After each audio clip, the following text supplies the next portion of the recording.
সিদ্ধার্থ শেখর দে। আমি তাকে ইমেইল করেছি এবং তার ইমেইলের যদি আমি কোনো উত্তর পাই আপনাদেরকে জানিয়ে দেব। আশা করছি আজকের এই ঘটনাটি আপনাদের ভালো লাগবে। চলুন কথা না বাড়িয়ে সরাসরি চলে যাই ঘটনায়। গণিতের সরলগুলো শেষ করে চয়ন ঘড়ির দিকে তাকালো। দেখল সন্ধ্যা 7টা বাজে। এতক্ষণে তো তার বন্ধু সোহমের এসে যাওয়ার কথা, তাকে ডাকতে খেলার জন্য।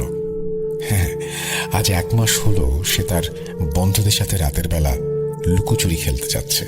আর এই 1 সপ্তাহ হলো সে তার নতুন সাইকেলটা নিয়ে যাচ্ছে খেলতে।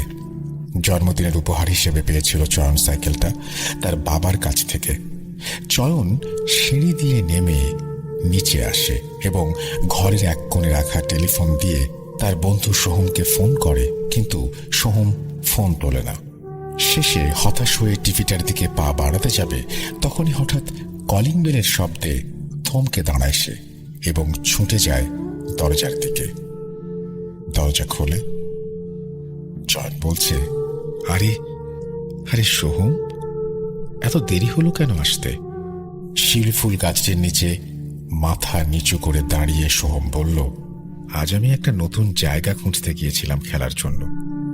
আগের ওই ছোট্ট জায়গাটায় কারা যেন বাড়ি করেছে, লোকগুলো ওদিকে কাউকে যেতে দিচ্ছে না।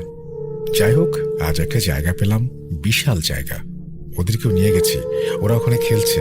এখন আমি তোকে ডাকতে এলাম, যাবি তো? চল। হ্যাঁ, আমি যাব। দাঁড়া, একটু সাইকেলটা নিয়ে আসি। বাড়ির ভিতর থেকে সাইকেলটা বের করলো চয়ন। সোহম এখনো মাথা নিচু করে দাঁড়িয়ে রয়েছে সাইকেল নিয়ে।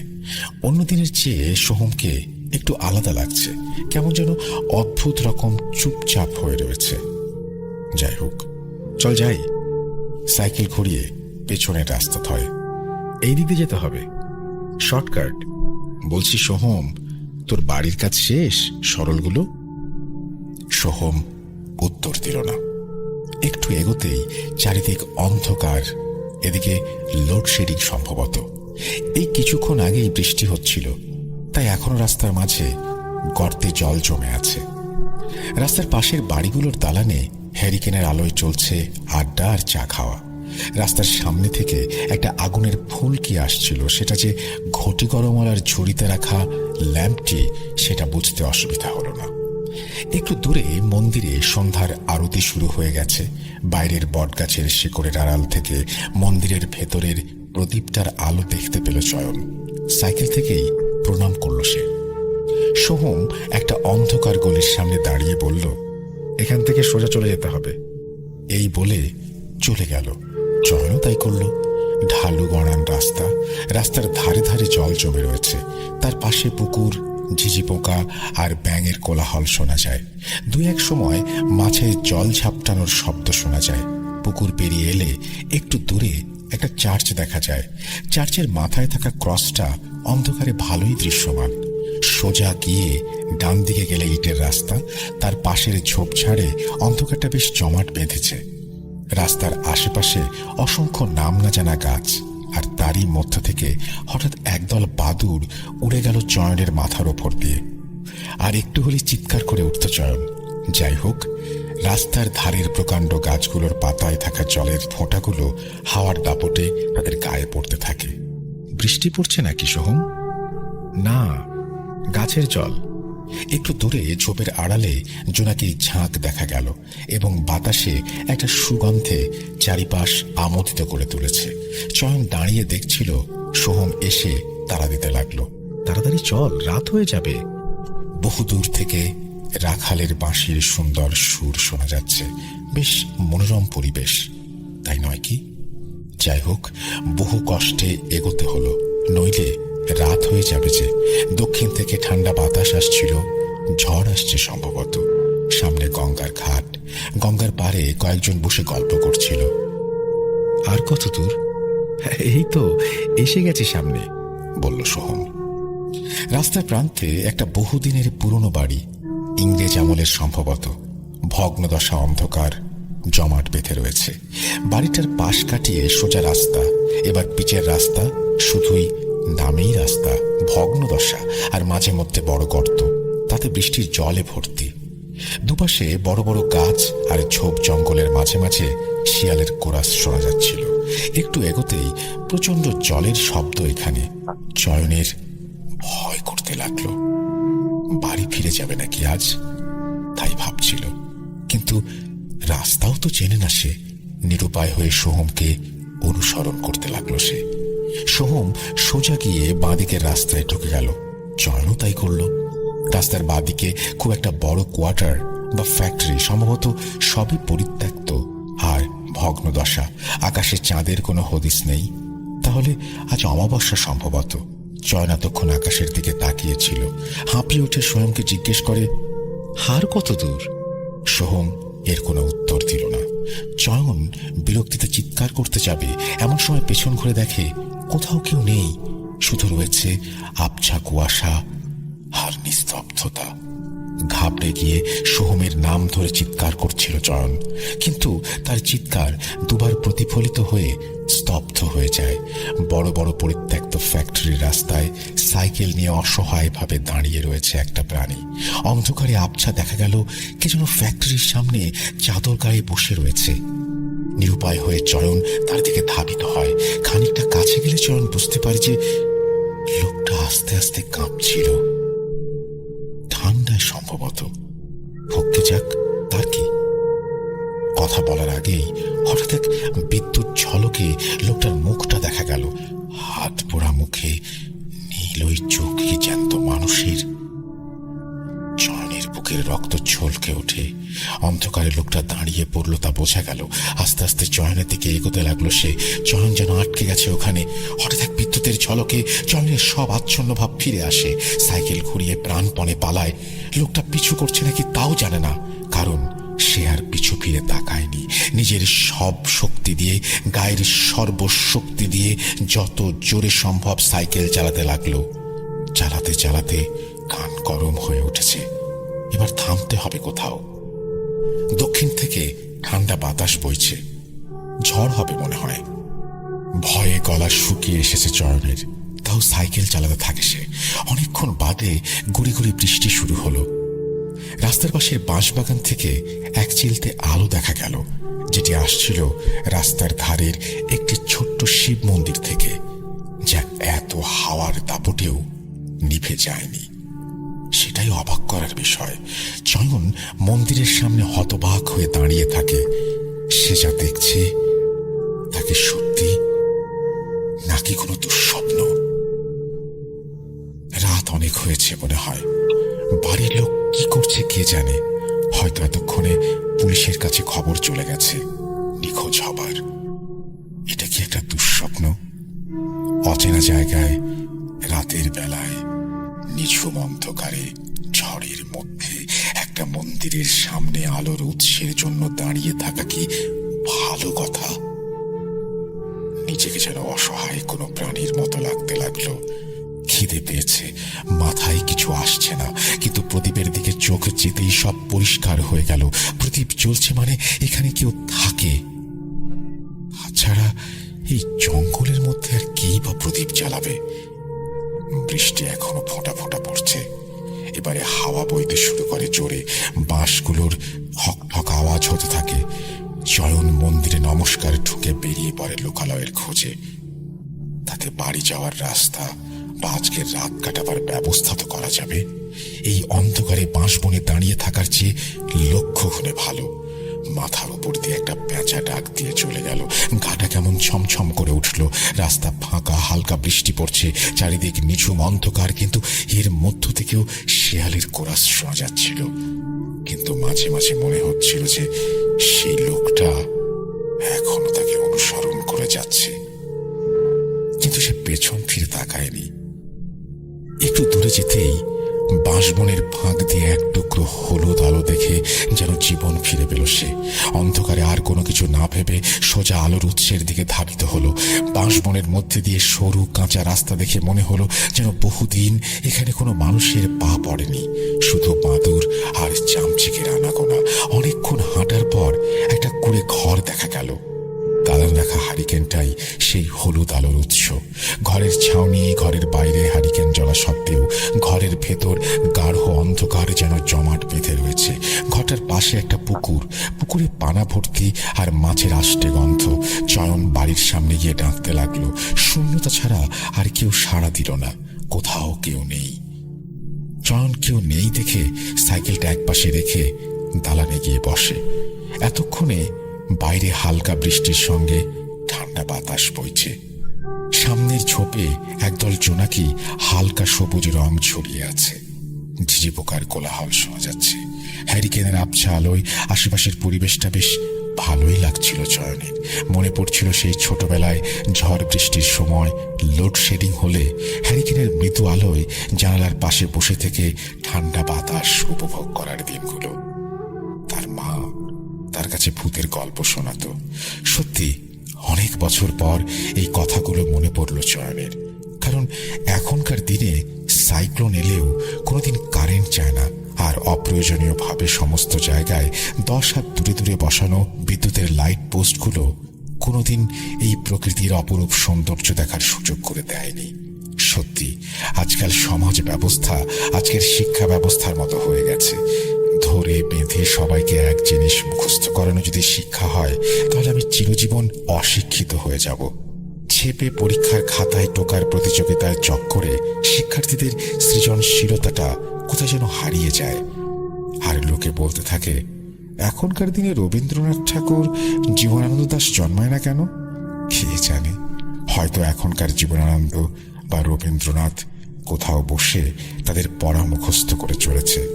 তাদেরও তো সমাজে শিক্ষিত পদবিটা অর্জন করতে হবে, নইলে সমাজ তাদের মানবে কি করে? এইসব ভাবতে ভাবতে চয়ন নিজের কথা ভুলে গিয়েছিল। তার অচৈতন্য ভাব কাটল পেছনে কারো আবির্ভাব অনুভব করে। পেছনে তাকাতেই ভারী গলায় কেউ ঘরটার ভেতর থেকে বলে উঠল, এই নাও গামছা, মাথাটা ভালো করে মুছে নাও, নইলে ঠান্ডা লাগবে। একটু চমকে উঠে দাঁড়ায় চয়ন। লোকটির হাত থেকে গামছাটা নিয়ে মাথা মুছে ফেলে। চয়ন বলল, আমি ডাকলাম, কেউ সাড়া দিল না বলে এই দালানে এসে একটু বসলাম। আমি তখন ঘুমাচ্ছিলাম, তাই শুনতে পাইনি বাবু। তোমাকে আমি দালানে বসে থাকতে দেখে গামছাখানি নিয়ে এলাম। আচ্ছা, আগে ভেতরে এসো, তারপর কথা হবে ক্ষণ। ঘরের ভেতর ঢুকতেই কেমন যেন একটা ভ্যাপসা গন্ধ নাকে এলো। অনেক দিন ধরে কোনো ঘর বন্ধ থাকলে যেমন গন্ধ হয়, ঠিক তেমন। আর একটা জিনিস নজরে পড়ল, যে ঘরের ভেতরে আসবাবপত্র তেমন কিছু নেই। ঘরের এক কোণে একটা চৌকি আর ঘরের দেয়ালে ঝুলন্ত হুঁকো ছাড়া আর কিছু নজরে পড়ল না। লোকটা দালান থেকে হ্যারিকেনটা নিয়ে মাঝে রেখে ভেতরে কোথায় চলে গেল। খানিক্ষণ বাদে লোকটা এক বাটি মুড়ি, কাঁচা লঙ্কা, চা আর গরম আলুর চপ দিল খেতে। তাড়াতাড়ি খেয়ে নাও, তারপর কথা বলবো।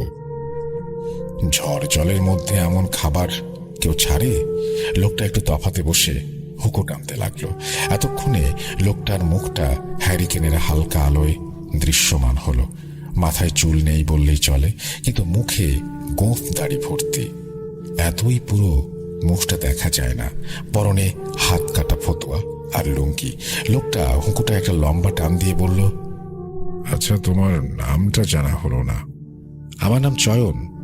আমার একটা বন্ধুর সাথে খেলতে যাচ্ছিলাম, পথে হারিয়ে এখানে আসা। এত রাতে কি খেলতে চাও? লুকোচুরি? সাইকেলে করে? আজকালকার ছেলেরা কি সব খেলা খেলে কিছুই বুঝে না বাবু। আরে এই দেখো, আমার নামটাই বলা হলো না যে। আমার নাম নাসির আলী, এখানেই থাকি, এই পাশের ফ্যাক্টরিতেই কাজ করি। কিছুক্ষণ নিস্তব্ধ বাইরে থেকে আসা ঝিঁঝি পোকার ডাক যেন তীব্র হয়ে উঠল। তোমার বাড়ি কোথায়? আমার বাড়ি সাতপুকুর। আজ যা ঝড় উঠেছে, আজকে তোমাকে আর বাড়ি ফিরতে হবে না, কালকে যেও। আজকে এখানেই থেকে যাও। কিছু অসুবিধা হলে বলো, বুঝতেই পারছো গরিবের ঘর, একটু অসুবিধা তো হবেই। না না কাকু, কোনো অসুবিধা নেই। অনেকক্ষণ বাদে দেয়ালে টাঙানো ঘড়িটার দিকে চোখ পড়ল। এই রে, রাত 10টা বাজে। এতক্ষণে বোধহয় পাড়ার লোক জড়ো হয়ে গেছে বাড়ির সামনে। দূর হোক গে, যাক। না, এই ভেবে আর লাভ নেই, কাল দেখা যাবে খন। বাড়ির বাইরে পাতার ওপর বৃষ্টি পড়ার শব্দ হচ্ছে, তার সাথে ব্যাঙের কোলাহল আর ঝিঁঝি পোকা তো আছেই। হাওয়ায় ঝুলন্ত বাঁশ গাছের মর্মর আওয়াজ আর খটর খটর শব্দ। তার উপর থেকে বাড়ির কাছ দিয়ে একটা পেঁচা ডাকতে শুরু করলো। রাত গভীর, কিন্তু ঘুম আসছে না। অচেনা জায়গা সম্ভবত। হ্যারিকেনের কাঁচে কালি পড়ে গেছে, অনেকক্ষণ হলো প্রায়। আলো প্রায় নিভে এসেছে। লোকটা দেয়ালের কাছে বসে ঝিমোচ্ছে। কিন্তু এ কি, লোকটার দাঁতগুলো এমন অস্বাভাবিক কেন? হ্যারিকেনের আলোর তীব্রতা কমার সাথে সাথে লোকটাকে অস্বাভাবিক লাগতে শুরু করলো। হে ভগবান, এ কোথায় এসে পড়েছি আমি? ঝড় জলের রাতে এমন অচেনা একটা জায়গায় একজনের বাড়ি, যার যার পরিচয় জানি না, এবং যে ভীষণ ভয়ঙ্কর দেখতে। বৃষ্টি এখনো পড়ছে, হ্যারিকেনের আলো প্রায় বুঝে এসেছে। ব্যাপারটা ভালো ঠেকছে না। লোকটা ঘুমিয়ে পড়েছে। এখনই সময়। আস্তে আস্তে উঠে দাঁড়িয়ে দরজার দিকে অগ্রসর হলাম প্রায় নিঃশব্দে। বাইরে বেরিয়ে এলাম। সাইকেলটার তালা খোলার আওয়াজে লোকটা চেঁচিয়ে ওঠে, ধর ধর, পালালো পালালো, ধর ধর। সাইকেলটা নিয়ে ঝড়ের গতিতে ছুটলাম। গায়ে যত জোর ছিল সব লাগিয়ে চললাম। বুঝতে পারলাম আমার পেছনে কেউ আমাকে অনুসরণ করছে। পেছন থেকে কারো দৌড়ে আসার ধূপধাপ শব্দ কানে আসছে। তাও পেছনে তাকাইনি, শুধু সাইকেল নিয়ে প্রাণপণে ছুটতে লাগলাম।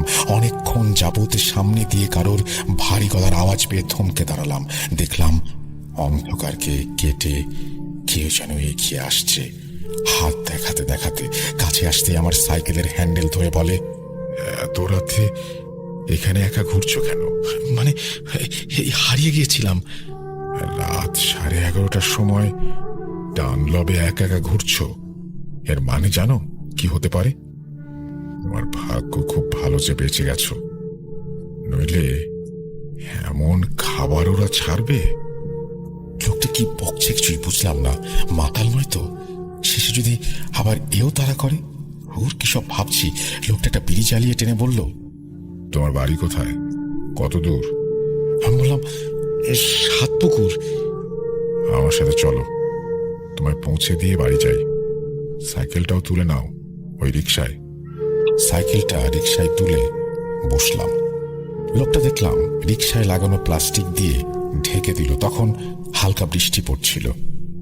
লোকটি দেখলাম রিকশার সিটে উঠতে যাবে। অন্ধকারে চারিদিকে খাঁ খাঁ করছে। এর মধ্যে থেকেই রিকশায় এগোলো। রিকশায় লাগানো ডায়নামোর জন্য সামনের ছোট্ট ডুমটা মৃদু জ্বলছে হেডলাইটের মতো। চরণ হাত দিয়ে বাইরে থেকে আসা বৃষ্টির ছাঁটগুলোকে আটকানোর ব্যর্থ চেষ্টা করে চলেছে। অন্ধকারের মধ্যেই লোকটা বলে উঠল, এখানে কটার সময় এসেছিলে? 7টা, 7:30 নাগাদ হবে। এখন বাজছে রাত 11:30। কোথায় ছিলে এতক্ষণ? এখানকার ফ্যাক্টরিতে কাজ করে একটা লোক, তার বাড়িতে। কোন ফ্যাক্টরি? ওইখানে কাছেই, যেখান থেকে আসছিলাম। ওটা ডানলপ ফ্যাক্টরি, আর ওটা আজ থেকে 15 বছর আগে বন্ধ হয়ে গেছে। জানি না কার বাড়ি ছিলে। কথাগুলো শুনে গায়ের লোম দাঁড়িয়ে গেল। কোনো কথা বললাম না। অন্ধকারে এই অকল্পনীয় নীরবতায় রাস্তার শুধু দুটি প্রাণী রিকশায় প্যাডেলের আওয়াজ ছাড়া আর কোথাও কোনো শব্দ শোনা যাচ্ছে না। বৃষ্টিটা জোরে নামলো। তার মধ্যে লোকটা বলল, প্লাস্টিকটা ভালো করে নাও। তাই করলাম, কিন্তু ততক্ষণে পুরোটাই ভিজে গেছি। আর থেকে লাভ কি? বৃষ্টির সাথে চলছে তীব্র হাওয়া। মনে হচ্ছে এই উল্টে যাবে রিকশা, কিন্তু হাওয়ার সাথে একেবারে লড়াই করে এগিয়ে চলেছে রিকশা। অনেকক্ষণ পর রিকশাটা একটা গাছতলার নিচে আসলেই কারোর বাঁচ খাই গলার আওয়াজ শোনা গেল। রিকশা চালক এই শুনে দুগুণ জোরে চালালো। আমি হতবাক, যেন রিকশাওয়ালার মনে কোনো পুরনো আতঙ্ক জেগে উঠেছে। কিছু দূর যেতে রিকশা চালক স্বাভাবিক হলো। আমি বললাম, ওই লোকটা কে? ফেলে এলেছে? লোকটা খ্যাঁক খ্যাঁক করে হেসে বলল, তোমার ওকে মানুষ মনে হয়? এত রাতে কেউ ওই ফাঁকা মাঠে দাঁড়িয়ে থাকবে? রাতের বেলায় এটি হলো সমস্যা বাবু। কে মানুষ, কে অন্য কিছু বোঝাই যায় না। লোকটা হঠাৎ সামনের দিকে তাকাতেই চুপ হয়ে গেল। রিক্সা থামিয়ে দিল। প্লাস্টিক দিয়ে উঁকি মেরে দেখতে পেলাম সামনে অনেক ঝোপ জঙ্গল, তাতে অন্ধকারে জমাট বেঁধে রয়েছে। তার মধ্যে থেকে একটা মন্দিরের চূড়া উঁকি মারছে, আর জোরে জল পড়ার শব্দ হচ্ছে। কিছুক্ষণ পর রিক্সাটা এগোলো। আমি বললাম, ওখানে দাঁড়িয়েছিলেন কেন? ভাবছিলাম ফিরে অন্য পথে যাব কিনা, কারণ রাস্তাটা ভালো না। অনেক আগে এখানে মরা। কি যেন বলতে গিয়ে থেমে গেল। বাবু, আমি যখন বলবো চোখ বন্ধ করে কোনো লোহার জিনিস ধরে রেখো। বৃষ্টি তখন প্রায় থেমে গেছে। সামনের কদম ফুলের গাছটায় বাদুরগুলো উড়ে বেড়াচ্ছে। ভেজা অরণ্যের মধ্য দিয়ে ঝিঝি পোকার ডাক শোনা যাচ্ছে। তখনই আমার কানের পাশ থেকে কি যেন বেরিয়ে গেল, যা দেখে গা ছমছম করে উঠল। চোখ ভয়ে আপনা থেকেই বন্ধ হয়ে গিয়েছিল। কানে আসছে শুধু জলের শব্দ। কিছুক্ষণ পরে লোকটি চোখ খুলতে বলল। চোখ খুলে দেখলাম মন্দির পেরিয়ে চলে এসেছি। এখন শুধু সোজা রাস্তা আর জমাট অন্ধকার। আচ্ছা কাকু, ওটা কি বেরিয়ে গেল কানের পাশ থেকে? হাওয়া, বাতাস। রাত বিরেতে এসব নিয়ে কথা বলো না। হাওয়া বাতাস, সেটা আবার কি? এই প্রথম শুনল চয়ন। এখানে তো ঠান্ডা কেন কাকু? গঙ্গার পার, ঠান্ডা তো হবেই। আর এত রাতে এখানে আমরা ঘুরে বেড়াচ্ছি। বাহ। খানিকটা দূরে এলাম। সামনে ধান ক্ষেত, আখের ক্ষেত। ভেতর থেকে কিছু দেখা যায় না। সামনে একটা ছোট মন্দির, সম্ভবত শিব মন্দির। দুহাত জুড়ে বাবা মহাদেবের নামে প্রণাম করলাম। আজকে যা যা দেখেছি তা থেকে ফিরে আসতে সপ্তাহখানেক লাগতে পারে। অন্ধকার পেরিয়ে এসে অবশেষে চয়নের চেনা পথ নজরে এলো। চয়ন যেন হারানো সোনা খুঁজে পেয়েছে। তার কোনোদিন বাড়ির রাস্তায় এসে এত খুশি লাগেনি। বাড়ির সামনে আসতেই বাড়ির সামনের পাড়া প্রতিবেশীদের ভিড়। রিক্সা সামনে আসতেই চয়নের মা আর পাড়ার লোক মিলে চয়নকে রিক্সা থেকে বাড়িতে নিয়ে যায়। চয়নের বাবা রিক্সা চালকের সঙ্গে কথা বলতে থাকে। কোথায় পেলেন একে? লোকটি বলল, আর বলবেন না বাবু, ডানলবের কাছে একটা দরকারি কাজে গিয়েছিলাম। ফিরতে অনেক রাত হলো। আসার সময় দেখি কে যেন অন্ধকারে সাইকেল চালাচ্ছে। এত রাতে ডানলব থেকে ফিরছিলাম বাবু। জিজ্ঞাসা করলে বলল হারিয়ে গিয়েছিল। কোথায় ছিলে জিজ্ঞেস করলে বলল ফ্যাক্টরিতে কাজ করে এক লোকের বাড়িতে।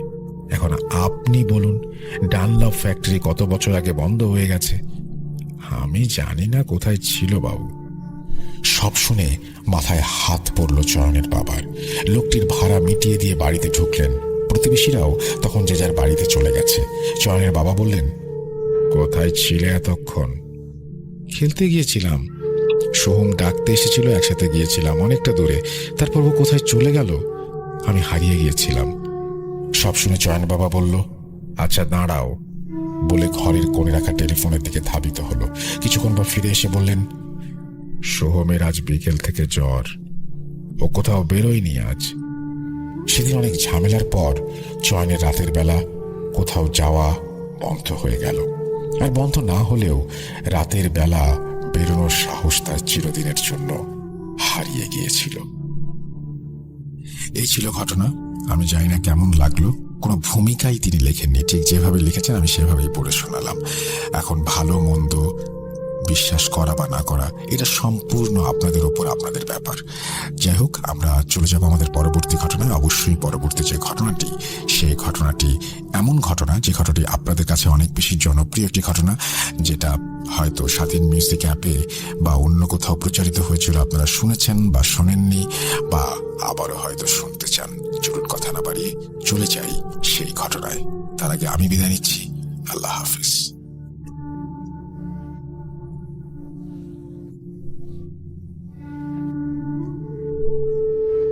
আমরা কথা না বাড়িয়ে চলে যাব আমাদের প্রথম ঘটনায়। তার আগে জানিয়ে দিই, আমাদের ইমেল অ্যাড্রেস হচ্ছে russell.booth.com@gmail.com। আপনার নাম, ঠিকানা এবং ফোন নাম্বার সহ আপনার জীবনে ঘটে যাওয়া বা আপনার জানা সেরা ঘটনা লিখে পাঠিয়ে দিন আমাদের কাছে। ঘটনা শুরুতে অবশ্যই উল্লেখ করুন যে ঘটনাটা আপনি স্টুডিওতে এসে শেয়ার করতে চান, নাকি আপনি চান আপনার ঘটনা আমরা পড়ে শোনাই। চলুন আমরা চলে যাই আমাদের প্রথম ঘটনায়। আসসালামু আলাইকুম রাসেল ভাই ও প্রিয় শ্রোতা বন্ধুরা, আশা করি আপনারা সকলেই ভালো আছেন। আলহামদুলিল্লাহ, আমিও ভালো আছি। আমি মোহাম্মদ সাবিত আলম, লিখছি ময়মনসিংহ বিভাগ থেকে। আমি বর্তমানে আপনাদের সবার অতি প্রিয় ভূত.com-এর একজন মডারেটর হিসেবে কাজ করছি। আজ আমি আপনাদের মাঝে ফিরে এসেছি নতুন কিছু নিয়ে। আপনাদের সবার ভালোবাসা পেয়ে মিরাজ ভাইয়ের কালো অধ্যায়ের পর এবার মোয়াজ্জেম হুজুরের জবানে নতুন অধ্যায় ঘটনাটি নিয়ে ফিরে এসেছি আপনাদের সামনে। শুরুতেই বলে রাখি, এটি একটি বড় ঘটনা, সুতরাং যারা বড় ঘটনা শুনতে চান না তাদের নিকট আমি ক্ষমা প্রার্থনা করছি। আজকের ঘটনাটি আমি কার কাছ থেকে শুনেছি নিশ্চয়ই বুঝতে পেরেছেন আপনারা। তাহলে চলুন শুনে আসি কিভাবে ঘটনাটি আমি আমার ঝুলিতে সংগ্রহ করলাম। মিরাজ ভাইয়ের কালো অধ্যায় পর্বটি শেষ করার পর মোয়াজ্জেম হুজুর কি বলেছিলেন সিম্ফনি সাহেবের বিষয়ে মনে আছে? আমি মনে করিয়ে দিচ্ছি। উনি বলেছিলেন, আমি আসি, কাল আপনাকে ঈমান নামাজ নিয়ে একটা কাহিনী শোনাব। এরপর মুয়াজ্জেম হুজুর আমাকে বলেছিলেন, আসসালামু আলাইকুম ভাই, শুনবেন সিম্ফনির বলা সেই নতুন অধ্যায়, যে অধ্যায়ে একজন নির্দয় জিন ধর্মান্তরিত হয়ে মুসলিম হতে বাধ্য হয়েছিল, কেঁদেছিল। জি হ্যাঁ লিসেনার্স, আমি এক জিনের মুসলিম হবার ঘটনাটি নিয়ে আপনাদের সামনে ফিরে এসেছি। বলছেন মুয়াজ্জেম হুজুর,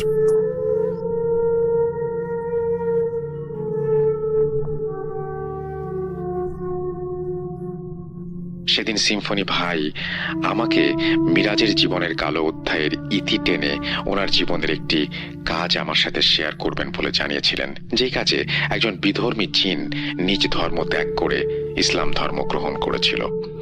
আপনাদের সাথে এরপর আমার আর কথা হবে না, এটাই আমার বলার শেষ ঘটনা। আপনাকে আমি সবই বলেছি, প্রশ্ন থাকলে শেষে বলবেন, আশা করি উত্তর দিতে পারবো ইনশাল্লাহ। এবার আপনাকে বলি সিম্ফনি সাহেবের জীবনের সেই ঘটনা, মনোযোগ দিয়ে শুনবেন। ঘটনাটি কাশফি ফরিদি, ডাকনাম সিম্ফনি সাহেবের জবানে বলার চেষ্টা করছি। প্রেক্ষাপট সাল 2016, গ্রামের নাম মায়ুন, হোনজা ডিস্ট্রিক্ট, পাকিস্তান। আমার ওস্তাদ সোলেমান বিন ফারুকের জন্মস্থান। এই গ্রামের ইতিহাস ছোট্ট করে একটু বলে নেই। মায়ুন পাকিস্তানের উত্তরে অবস্থিত হিমালয় পর্বতের হোনজা অঞ্চলে অবস্থিত একটি গ্রাম এবং খুবই কৃষির জন্য ছোট অঞ্চল। এই গ্রামটি প্রাচীন সিল্ক রোডের একটি পথের পাশে অবস্থিত এবং চীন, আফগানিস্তান, ভারত এবং পাকিস্তানের মধ্যে একটি প্রধান বাণিজ্যিক ক্রস রোড হিসেবে ব্যবহৃত হয়। এটি একটি বিপর্যস্ত এবং প্রাগৈতিহাসিক অঞ্চল, যেখানে বহু শতাব্দী ধরে চীন, ভারত, পাকিস্তান এবং পাকিস্তানের মধ্যে ঝড়ে ঝড়ে লড়াই হয়েছে। প্রতি বছর এই গ্রামের সীমানা ঘেঁষে একটি মেলার আয়োজন করে থাকে ট্র্যাডিশন হিসেবে। ধর্মীয় অনুশাসন ও নানাবিধ প্রাচীন রিচুয়াল সিক্রেটলি পালন করা হয় এই মেলায়। বহুবার এই রিচুয়ালের বিরুদ্ধে ব্যবস্থা নেওয়া হলেও সিক্রেট রিচুয়ালগুলো থামানো সম্ভব হয়নি। মেলা শেষ হবার 17 দিন পর আমার ওস্তাদ সুলাইমান বিন ফারুকের কাছে একজন কৃষক এসে উপস্থিত হন। ওনার অবস্থা খুবই বেহাল, গায়ে কোনো কাপড় নেই, লুঙ্গির নানান জায়গায় ছেঁড়া। ওস্তাদ ওনার দারিদ্রতার অবস্থা দেখে অনেক কষ্ট পান এবং জানতে চান যে ওনার কি হয়েছে, এমন অবস্থা কি করে হলো ওনার। উনি কাঁদো কাঁদো কণ্ঠে বলেন, হুজুর, ডাক্তার দেখাতে দেখাতে আমি নিঃস্ব, আমার আর কোনো সম্পদ অবশিষ্ট নেই, আমি পথের ভিখারি হয়ে গেছি, মেয়ে দুটিকেও বাঁচাতে পারছি না, আমাকে দয়া করে আল্লাহর ওয়াস্তে সাহায্য করুন। এই বলে উনি একজন 10-12 বছর বয়সী বাচ্চার মতো করে কাঁদছিলেন। উস্তাদ ওনাকে শান্ত করে সম্পূর্ণ ঘটনা বলতে বলেন। উনি বলেন, আজ থেকে 17 দিন আগে মায়ুনের মেলায় যাবার পর থেকে তার মেয়ে দুটো কেমন যেন হয়ে গেছে, ঘুমায় না, খায় না, গাছে উঠে পাখি ধরে মেরে ফেলে আর সেগুলোকে খাদ্য হিসেবে গ্রহণ করে। যে মেয়েরা অন্ধকার ভয় পেত তারা আলো সহ্য করতে পারে না, সারাদিন নিস্তেজ হয়ে ঘুমায় আর রাতে সারা বাসায় চলাচল করে। মুরগির খোয়ারে গিয়ে মুরগির মাথা টেনে আলাদা করে ফেলে, রাতের বেলা উঠোনে গিয়ে নানান ধরনের অঙ্গভঙ্গি করে, নানান কথা বলে, উর্দু, আরবি আরো অনেক ভাষায়। একদিন ছোট যমজ রাতে পানি পানি বলে চিৎকার করছিল। ওর মা ওকে পানি এনে দিলে এক ঢোকে ও পানির বোতল খালি করে ফেলে। এরপরে বাথরুমে চলে যায় দৌড়ে। ওর আম্মি ভয়ে ওর সাথে বাথরুমে গিয়ে দেখে মেয়ের ইউরিনের কালার সম্পূর্ণ লাল। মা বুঝতে পারে পানি না খাবার ফলে এমন অবস্থা হয়েছে তার। আমি গ্রামের ডাক্তারকে খবর দেই, উনি আসেন, পরীক্ষা করেন আর বলেন 2 মেয়েরই বাজে ধরনের ডিহাইড্রেশন আর ইউরিন ইনফেকশন হয়েছে। তাদের খাবার দাবারের অনেক সমস্যা চলছিল। ডাক্তার কিছু ভিটামিন লিখে দিয়ে ডাক্তারখানায় যাবার পরামর্শ দেন। হুজুর, প্রতিবেলা 2 মেয়ের এত ওষুধ আর ইঞ্জেকশন কিনতে কিনতে আমার সমস্ত টাকা পয়সা এখন শেষ। কিন্তু এতগুলো টাকা খরচ করেও আমার মেয়ে দুটোকে এখন অবধি সুস্থ করতে পারলাম না। এখন আমার সমস্ত টাকা পয়সা শেষ। আমার মেয়ের চিকিৎসা করাতে করাতে আমি নিঃস্ব। এরপর নিরুপায় হয়ে আমি আমার মেয়েদের বাসায় নিয়ে চলে আসি। বাসায় আনার পর আমার মেয়েদের অবস্থা আর ভালো তো হয়নি, বরং আরও খারাপ হতে চলেছে।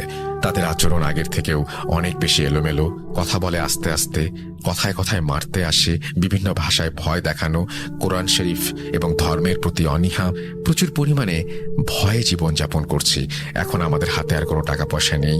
গ্রামের মানুষেরা বলছে ওদের উপরে নাকি জিনের ভর হয়েছে, কেউ নাকি কালো জাদু করেছে। সবাই বলছে ওদের যেন আপনার কাছে নিয়ে আসি। আপনি নাকি এই বিষয়ে অনেক দক্ষ। দয়া করে আমার মেয়ে দুটোকে সাহায্য করুন হুজুর, আপনার পায়ে পড়ি, আমার মেয়ে দুটোকে সাহায্য করুন। এই বলে লোকটি কাঁদতে শুরু করে। এরপর হুজুর বলেন, ভাইজান, আপনি শান্ত হন, দয়া করে কান্নাকাটি করবেন না। আপনার মেয়েদের কথা আমি শুনলাম। এবার বলুন তো আপনার নাম কি এবং আপনি কোথা থেকে আসলেন? উনি বললেন ওনার নাম মোহাম্মদ ওয়াসিম। এরপর হুজুর বলেন, আচ্ছা ঠিক আছে ওয়াসিম ভাই, আমাকে কি নিয়ে যেতে পারবেন আপনাদের বাসায়? আমি একবার আপনার বাসায় যেতে চাই এবং আপনার মেয়েদের সাথে এবং আপনার বাড়ির আশেপাশের মানুষ সকলের সাথে কথা বলতে চাই। আপনার মেয়েদের যে ডাক্তারের কাছে নিয়ে চিকিৎসা করিয়েছেন সেই ডাক্তারের সাথেও কথা বলতে চাই। হুজুরের কথাগুলি শুনে ওনার চেহারায় একটা স্বস্তি ফিরে এলো। উনি হুজুরকে ধন্যবাদ জানালেন এবং জিজ্ঞেস করলেন যে উনি কবে তার বাসায় যেতে পারবেন।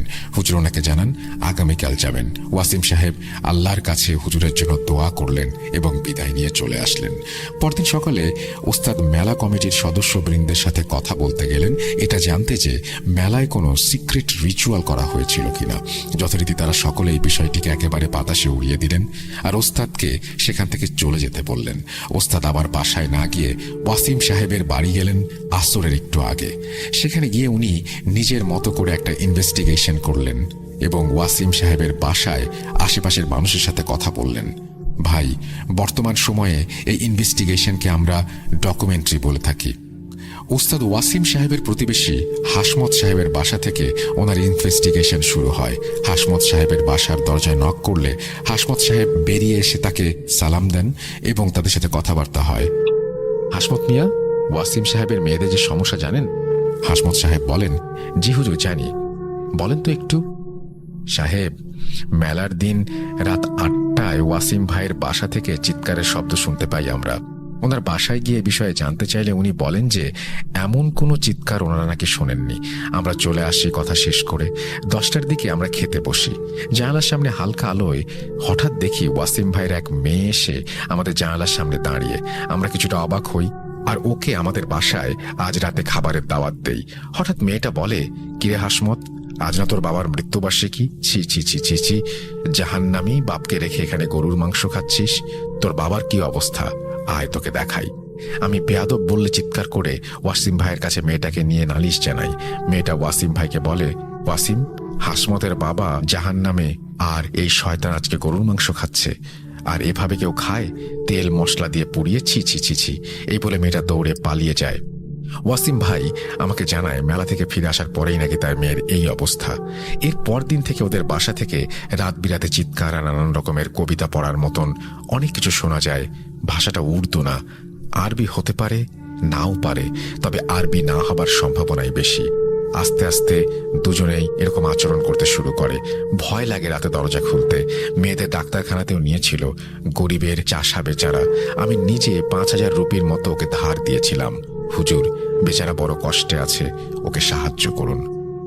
ওস্তাদ ওনার কথা শুনে বাসা থেকে বের হয়ে গেলেন। মাগরিবের নামাজ পড়ে ওয়াসিম ভাইয়ের বাসায় পা রাখলেন এবং তিনি তারপরে আয়াতুল হারক পড়া শুরু করলেন। একটু বলে রাখি আয়াতুল হারক আসলে কি। আয়াতুল হারক অর্থাৎ কুরআনুল কারীমের জাহান্নাম ও আযাব সংক্রান্ত আয়াতসমূহ। তারপরে রুকাইয়া করলেন। রুকাইয়া করার মাঝে সাধারণত এই সমস্ত আয়াত পড়তে হয়। এছাড়া হয়তো আরো বিবিধ ব্যবহার রয়েছে, আল্লাহ ভালো জানেন। পড়ার সময় আপনি নিয়ত করবেন কেন পড়ছেন, এরপর তেলাওয়াত শুরু করবেন, তাহলেই উপকার হবে ইনশাআল্লাহ। আমি কাশফি ফরিদি সিম্ফনি একটি রুকাইয়া পরিচালনা করেছিলাম। রুকাইয়া করার সময় আমার মোবাইলে একটা ফোন আসে, কিন্তু আমি তখন ব্যস্ত, তাই ফোন ধরিনি। একজন মাঝ বয়স্ক যুবকের রুকাইয়া করছিলাম, যে কিনা আশেক জিনের শিকলে বন্দী ছিল। আল্লাহর দয়া নাকি সেই জিন দুর্বল জানি না, আয়াতুল হারক পড়া শেষ করার আগেই সেই শয়তান যুবকের দেহ ত্যাগ করতে বাধ্য হয়। ওনারা আমাকে অনেক রুপি ইনামই দিতে চেয়েছিলেন, কিন্তু আমি একটা রুপিও নেইনি। শুধু একটু পানি চেয়েছিলাম খাবার জন্য। পানি খেয়ে আমি বসে ওনাদের বাসায়, যুবক সুস্থ হয়েছে নিশ্চিত হয়ে কিছু তদবির দিয়ে আমি ওনাদের বাসা থেকে বের হয়ে আসি। বাসা থেকে বের হয়ে মোবাইল হাতে নিয়ে দেখি আমার ওস্তাদ আমাকে ফোন করেছিলেন। আমি কল ব্যাক করতেই উনি কল ধরলেন। সিম্ফনি, মায়ানগ্রাম চিনিস না? আমি হ্যাঁ বলার পর উনি আমাকে বললেন, অতি সত্বর চলে আয়। এই বলে উনি কল ডিসকানেক্ট করে দিলেন। আমি সেই রাতে বাড়িতে গিয়ে খানা পিনা করে আমার মতো শুয়ে পড়ি। ভোরবেলা উঠে তাহাজ্জুদ পড়ছিলাম, কিন্তু আমার ধ্যান নামাজ থেকে উঠে যাচ্ছিল বারবার। আমি সূরা ফাতিহাও ভুলে যাচ্ছিলাম। অনেক কষ্টে তাহাজ্জুদ পড়ে আল্লাহর নিকটে ফরিয়াদ জানাই, কেন আমার এমন হলো? আমার নামাজ কি আল্লাহর নিকট প্রিয় না? ইয়া আল্লাহ, আমাকে ক্ষমা করবেন, ফরিয়াদ জানাই। আমি ফজরের নামাজে দাঁড়াতেই আমার ডান কাঁধে কারো নিঃশ্বাস অনুভব করলাম। আমি নামাজ কন্টিনিউ করলাম, সালাম ফেরালাম। বাম কাঁধে সালাম ফেরাতেই কেউ আমাকে বলল, আলস্তা খাফিয়া হাল সালায়াত, অর্থাৎ ভয় পেলি না, নামাজ পড়েই নিলি। আমি আল্লাহর কাছে হাত তুলে দোয়া করে বাসা থেকে বের হলাম মায়ুন গ্রামের উদ্দেশ্যে। গ্রামে পৌঁছাতে পৌঁছাতে রাত প্রায় 9টা বেজে যায়। গ্রামে পৌঁছাতেই আমি ওস্তাদকে ফোন করি। ওস্তাদ আমাকে ঠিকানা দিলে আমি ওনার বাসায় গিয়ে উপস্থিত হই। ওনার বাসায় ওনার সাথে রোগীর ব্যাপারে তথ্য শেয়ার করি। এরপর ওস্তাদ আমার সাথে ওনার রোগীর তথ্য শেয়ার করেন। চলুন এবার ফিরে যাই ওস্তাদ ওয়াসিম সাহেবের বাসায় পা রাখার পরের ঘটনায়, যা আমি এখন ওস্তাদের ভাষায় বলছি। আমি ওয়াসিম সাহেবের বাসায় নক করলাম। ওয়াসিম সাহেব দরজা খুললেন। ভেতরে ইতোমধ্যেই ডাক্তার উপস্থিত রয়েছেন। আমাকে বসতে দেয়া হলো বাহির ঘরে। ভেতর থেকে আমি ওনাদের বাক বেতনটা শুনছি। ডাক্তার আমাকে উদ্দেশ্য করে বলছে, আমার মতো ভণ্ড হুজুরকে কেন আনা হয়েছে এখানে? মেয়েদের ক্ষতি হলে পরে উনি পুলিশের কাছে অভিযোগ করবেন, আরো কি কি যেন করবেন বললেন। হঠাৎ ডাক্তার ভেতর থেকে বেরিয়ে এসে বললেন, হুজুর, ওরা দুজন আমার পেশেন্ট, আপনি যাই করবেন আমি আপনাকে নজরে রাখবো, আমি রেকর্ড করে রাখবো সব। একটু এদিক ওদিক হলে সোজা পুলিশের কাছে যাব, মনে থাকে যেন। আমি মুচকি হেসে বললাম, আচ্ছা। বলে ভেতরে যাব এমন সময়ে একটা মেয়েকে দেখলাম ফ্যাকাশে কুর্তা পরে বেরিয়ে আসছে। আস্তে আস্তে সে দেয়ালের কাছে এসে নিজের মাথা নিজেই আস্তে আস্তে ঠুকতে লাগলো। ডাক্তার বলল, স্লিপ ওয়াকিং। আমি ডাক্তারকে থামিয়ে বললাম যে না, আমাকে যেন উনি একটু দেখতে দেন। উনি সম্মতি দিলে আমি মেয়েটার কাছে গিয়ে সালাম দিলাম। মেয়েটা আমার দিকে সজোরে ঘুরে তাকালো আর বজ্রকণ্ঠে বলল, ঘেন্না করি আমি তোর সালাম, তোদের। চলে যা সুলাইমান, চলে যা। আমি আস্তাগফিরুল্লাহ ছাড়া আর কিছুই বলতে পারলাম না। আমি আসলে একটু ভয় পেয়েছিলাম। ইমান আসলেই দুর্বল আমাদের সবার। নইলে মুখে অনেকে আমরা আল্লাহ ছাড়া কাউকে ভয় পাই না, কিন্তু বাস্তবে রাতে দরজায় ঘরে খট করে আওয়াজ হলেও ভয় পাই, লজ্জা লাগে আমার। ডাক্তার মেয়েটাকে একটা ইঞ্জেকশন দিলে মেয়েটা ডাক্তারকে অকথ্য ভাষায় গালাগাল দিচ্ছিল আর হঠাৎ বলে বসলো ডাক্তারকে, তোর মেয়ের বয়স 3 মাস না? কেমন হবে যদি তার কোনো ক্ষতি হয়? ডাক্তার ভয় পেল। ততক্ষণে ইঞ্জেকশনের প্রভাবে মেয়েটা নিস্তেজ। ডাক্তার আমাকে বলল, হুজুর, আমি খেয়াল করিনি মেয়েটা আপনার নাম কিভাবে জানলো, আর আমার মেয়ের নাম বয়স কিভাবে সম্ভব, আর আপনি সালাম দিলে এমন আচরণই বা কেন করলো? আমি ডাক্তারকে বললাম, ভাই, ধর্ম মানেন? মেয়ের নাম রেখেছেন মরিয়ম, মানে আপনি মুসলমান। আল্লাহকে মানেন আর শয়তান, তাকে মানেন না। ওনার মুখে স্পষ্ট ভয়ের ছাপ দেখতে পেলাম আমি। এরপর আমাকে নিয়ে ওয়াসিম সাহেব ওনাদের মেয়েদের ঘরে চলে গেলেন। আমি দেখলাম ঘরের মেঝেতে 2টা তোশক পাতা, 2 তোশকে 2টা মেয়ে। এক তোশকে থাকা মেয়ের হাত পা বাঁধা, আর এক তোশকে মাত্র ইঞ্জেকশন দেয়া মেয়েটা। একই রকম দেখতে মাশাল্লাহ, জমজোড়া। একজনের নাম ইকরা আর একজনের নাম কিরাত। ইকরা বয়সে বড় কয়েক মিনিটের আর কিরাত ছোট। ইকরার হাত পা বাঁধা অবস্থায় আমি ইকরার হাত পা খুলতে বলি ওয়াসিম সাহেবকে। উনি ইকরার বাঁধন খুলে দিলে আমি ইকরার দিকে তাকালে ও উঠে বসলো। শুরুতেই আমাকে বলল, সুলেমান, দেখবি। এই বলে সে তার জিভ বের করলো। আস্তাগফিরুল্লাহ, নাউজুবিল্লাহ। তার জিভে কিছু একটা লেখা। আমি তার কনিষ্ঠাঙ্গুল চেপে ধরি, রুকায়ার আয়াত পড়ে আল্লাহর নামে তাকে বলতে বলি তার নাম কি। সে চিৎকার দিয়ে আমার হাত ছাড়িয়ে রুমের একটা কোনায় গিয়ে বসে পড়ে, এমনভাবে যেন মনে হচ্ছিল শরীরে কেউ আগুন ধরিয়ে দিয়েছে। সে আমাকে বলল আমি কোনোভাবেই নাকি এই দুটি মেয়েকে বাঁচাতে পারবো না। ইফরিত আসবে, ইফরিত ওদের গ্রহণ করবে। এরপর আমি নড়েচড়ে বসি। ইফরিত? হঠাৎ করে ইফরিত কোথা থেকে এলো? এই কাহিনী বড়ই জটিল। রাত হয়ে গেছে। এরপর সিম্ফনি। আমি তোমাকে ফোন করি, কারণ ওদের চেহারায় আমি যে ছাপ দেখেছি সেটা আমি আগে কখনো দেখিনি। ভয় পাচ্ছি রে বাবা, তুমি আমার সাথে থাকো এই কাজে, কেমন? ওস্তাদের কথা শুনে আমি বললাম, জি ওস্তাদ, থাকবো বলেই তো এসেছি। এরপর সেদিনের মতো আমি আর ওস্তাদ ঘুমিয়ে পড়লাম। পরদিন সকাল শুরু হলো নতুন এক আশা নিয়ে। আমি ও ওস্তাদ সকাল সকাল চলে যাই ওয়াসিম ফাইজানের বাসায় ইকরা আর কিরাতকে দেখার জন্য। প্রথমবারের মতো ইকরা আর কিরাতকে দেখতে এসেছি আমি। ওদের ঘরে প্রবেশ করে আমি ওস্তাদের মতো সালাম দেই আর বলি, ওরা যেই হোক না কেন আমার সাথে যেন কথা বলে, ওরা কি চায় সেটা যেন জানিয়ে দেয়। এরপর শয়তান আর আমাদের মাঝে কিছু কথোপকথন হয়। আমি আল্লাহর নামে শয়তানকে আদেশ করি তার নাম প্রকাশ করার জন্য। শয়তান হাসি দেয়। সে নাকি একজন গর্বিত সেনা, অগণিত শয়তানের একজন সেনা। ইকরা শয়তানি গলার ঠাট্টা করে হেসে বলে, খুব ভালো, প্রয়োজন হলে আমি তাকে হারুত বলে ডাকতে পারি। সে আরো বলে সে এখানে তার কাজের চেয়েও বেশি কিছুর জন্য এসেছে। এই কাজ সেই কাজ যে কাজের রাস্তা হলো এক অন্ধকার যা সবার অন্তরে বিরাজ করে। ওস্তাদ ওকে মিথ্যা বলতে বারণ করেন, কারণ হারুত কখনোই তার নাম হতে পারে না। আমি তাকে বলি, শয়তান, তোর প্রতারণার কোনো সীমা নেই। মানুষের আত্মায় স্থিতিস্থাপক একটি ছোট্ট বিশ্বাসের আলোয় সবচেয়ে ধূর্ত শয়তানকেও পরাজিত করতে পারে। আমরা তোর এই প্রভাব প্রত্যাখ্যান করি এবং তোর প্রতারণার বিরুদ্ধে দৃঢ়ভাবে পদক্ষেপ গ্রহণ করি। কিরাত এবার হাসি দিয়ে বলে, হয়তো মানুষের আত্মায় স্থিতিস্থাপক, কিন্তু তারা কত সহজে প্রলোভনের কাছে নতি স্বীকার করে। আমি শয়তানকে বলি তার এই সমস্ত প্রলোভন মানুষের জন্য একটি পরীক্ষা, যা তাদের সংকল্পকে শক্তিশালী করে ও আল্লাহর কাছে ডাকে আর ঈমান মজবুত করে। কিরাত ব্যঙ্গ করে, এটা নাকি ভঙ্গুর ধারণা। আমি তাকে বলি তার দেখানো যা কিছু সেটা একটা মিথ্যা মায়া মরীচিকা, যা নিবিড় দোয়ার পরিদর্শনে অদৃশ্য হয়ে যায়। আসল পূর্ণতা আসে আল্লাহর প্রতি ভালোবাসা থেকে, একে অপরের প্রতি সমবেদনা থেকে। আমি বলি যে তার ভেতর শূন্য যা আছে সেটা অলিক কল্পনা দিয়ে ঢাকতে পারবে না। ইকরা এবার একটু ঘাবড়ে যায়, বলে, হুজুর, তুই মানুষের লোভ এবং আকাঙ্ক্ষার গভীরতাকে অস্বীকার করিস? শোন, আমি তাদের দুর্বলতাকে কাজে লাগাবো যতক্ষণ না পর্যন্ত তারা শূন্যে হারিয়ে যায়, আত্মাহীন শরীর ছাড়া আর কিছু যেন অবশিষ্ট না থাকে। আমি বলি তার এই অহংকার তার পরাজয়ের কারণ হতে পারে, কিন্তু মানুষের আত্মা আসলে স্থিতিশীল। তারা আল্লাহর প্রতি বিশ্বাসের মাধ্যমে শক্তি খুঁজে পায়।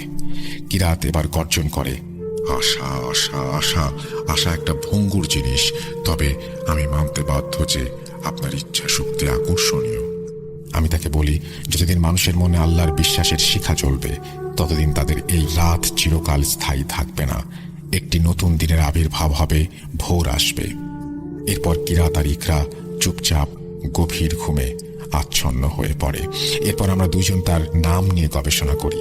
হারুত, সে অবশ্যই মিথ্যা বলছে, কারণ হারুত ইসলাম ধর্মমতে একজন ফলেন অ্যাঞ্জেল, সে কাউকে পজেস করে না। হারুত এবং মারুত ইসলামিক ঐতিহ্যে উল্লেখিত দুটি ব্যক্তিত্ব। কিছু ইসলামিক গ্রন্থের মতে তারা দুজনই ফেরেশতা ছিলেন এবং আল্লাহর প্রতি মানব জাতির বিশ্বাস এবং নৈতিক সততা পরীক্ষা করার জন্য আল্লাহর কর্তৃক পৃথিবীতে অবতীর্ণ হয়েছিলেন। তাদের দুনিয়াতে আসার এবং থাকার কিছু ইচ্ছা মঞ্জুর করা হয়েছিল এবং মানুষের আচরণ পর্যবেক্ষণ করার জন্য তাদের ব্যাবিলনে রাখা হয়েছিল, কিন্তু এক পর্যায়ে তারা নিজেরাই প্রলোভনের কাছে নতি স্বীকার করেছিলেন এবং নিজেরাই পাপ কর্মে লিপ্ত হয়েছিলেন। তাহলে ইকরা ও কিরাতের ভেতরে থাকা শয়তান অবশ্যই মিথ্যা বলছে, আমাদের দুর্বলতার সুযোগ নিচ্ছে। শুধু হারুতের কথা বলছে, মারুতের কথা বলেনি। তার চাল এমন হতে পারে যে দুইজন যমজ মেয়ে পজেসড সেহেতু আমরা ভাবতে পারি হারুত এবং মারুত এই দুইজন যমজ বোনকে কবজা করেছে। কিন্তু ওস্তাদের মতে সে সালাম শুনে রেগে গিয়েছিল, তার মানে সে মুসলিম নয়, অর্থাৎ সে মিথ্যা বলছে। কি করি? কোনো ক্লু নেই, কোনো প্রমাণ নেই, বুঝতে পারছিলাম না। এমন সময় শয়তানের বলা একটি কথা ওস্তাদের মাথায় আসে, ইফরিত আসবে।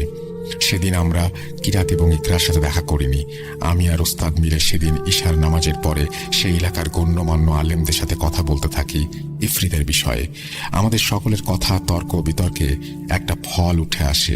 সেটা হচ্ছে যে কোনোভাবে হোক এই মেয়ে দুটোর উপরে কোনো একটা রিচুয়াল করা হয়েছে ইফরিতের যে কোনো কার্য সাধন করবার জন্য।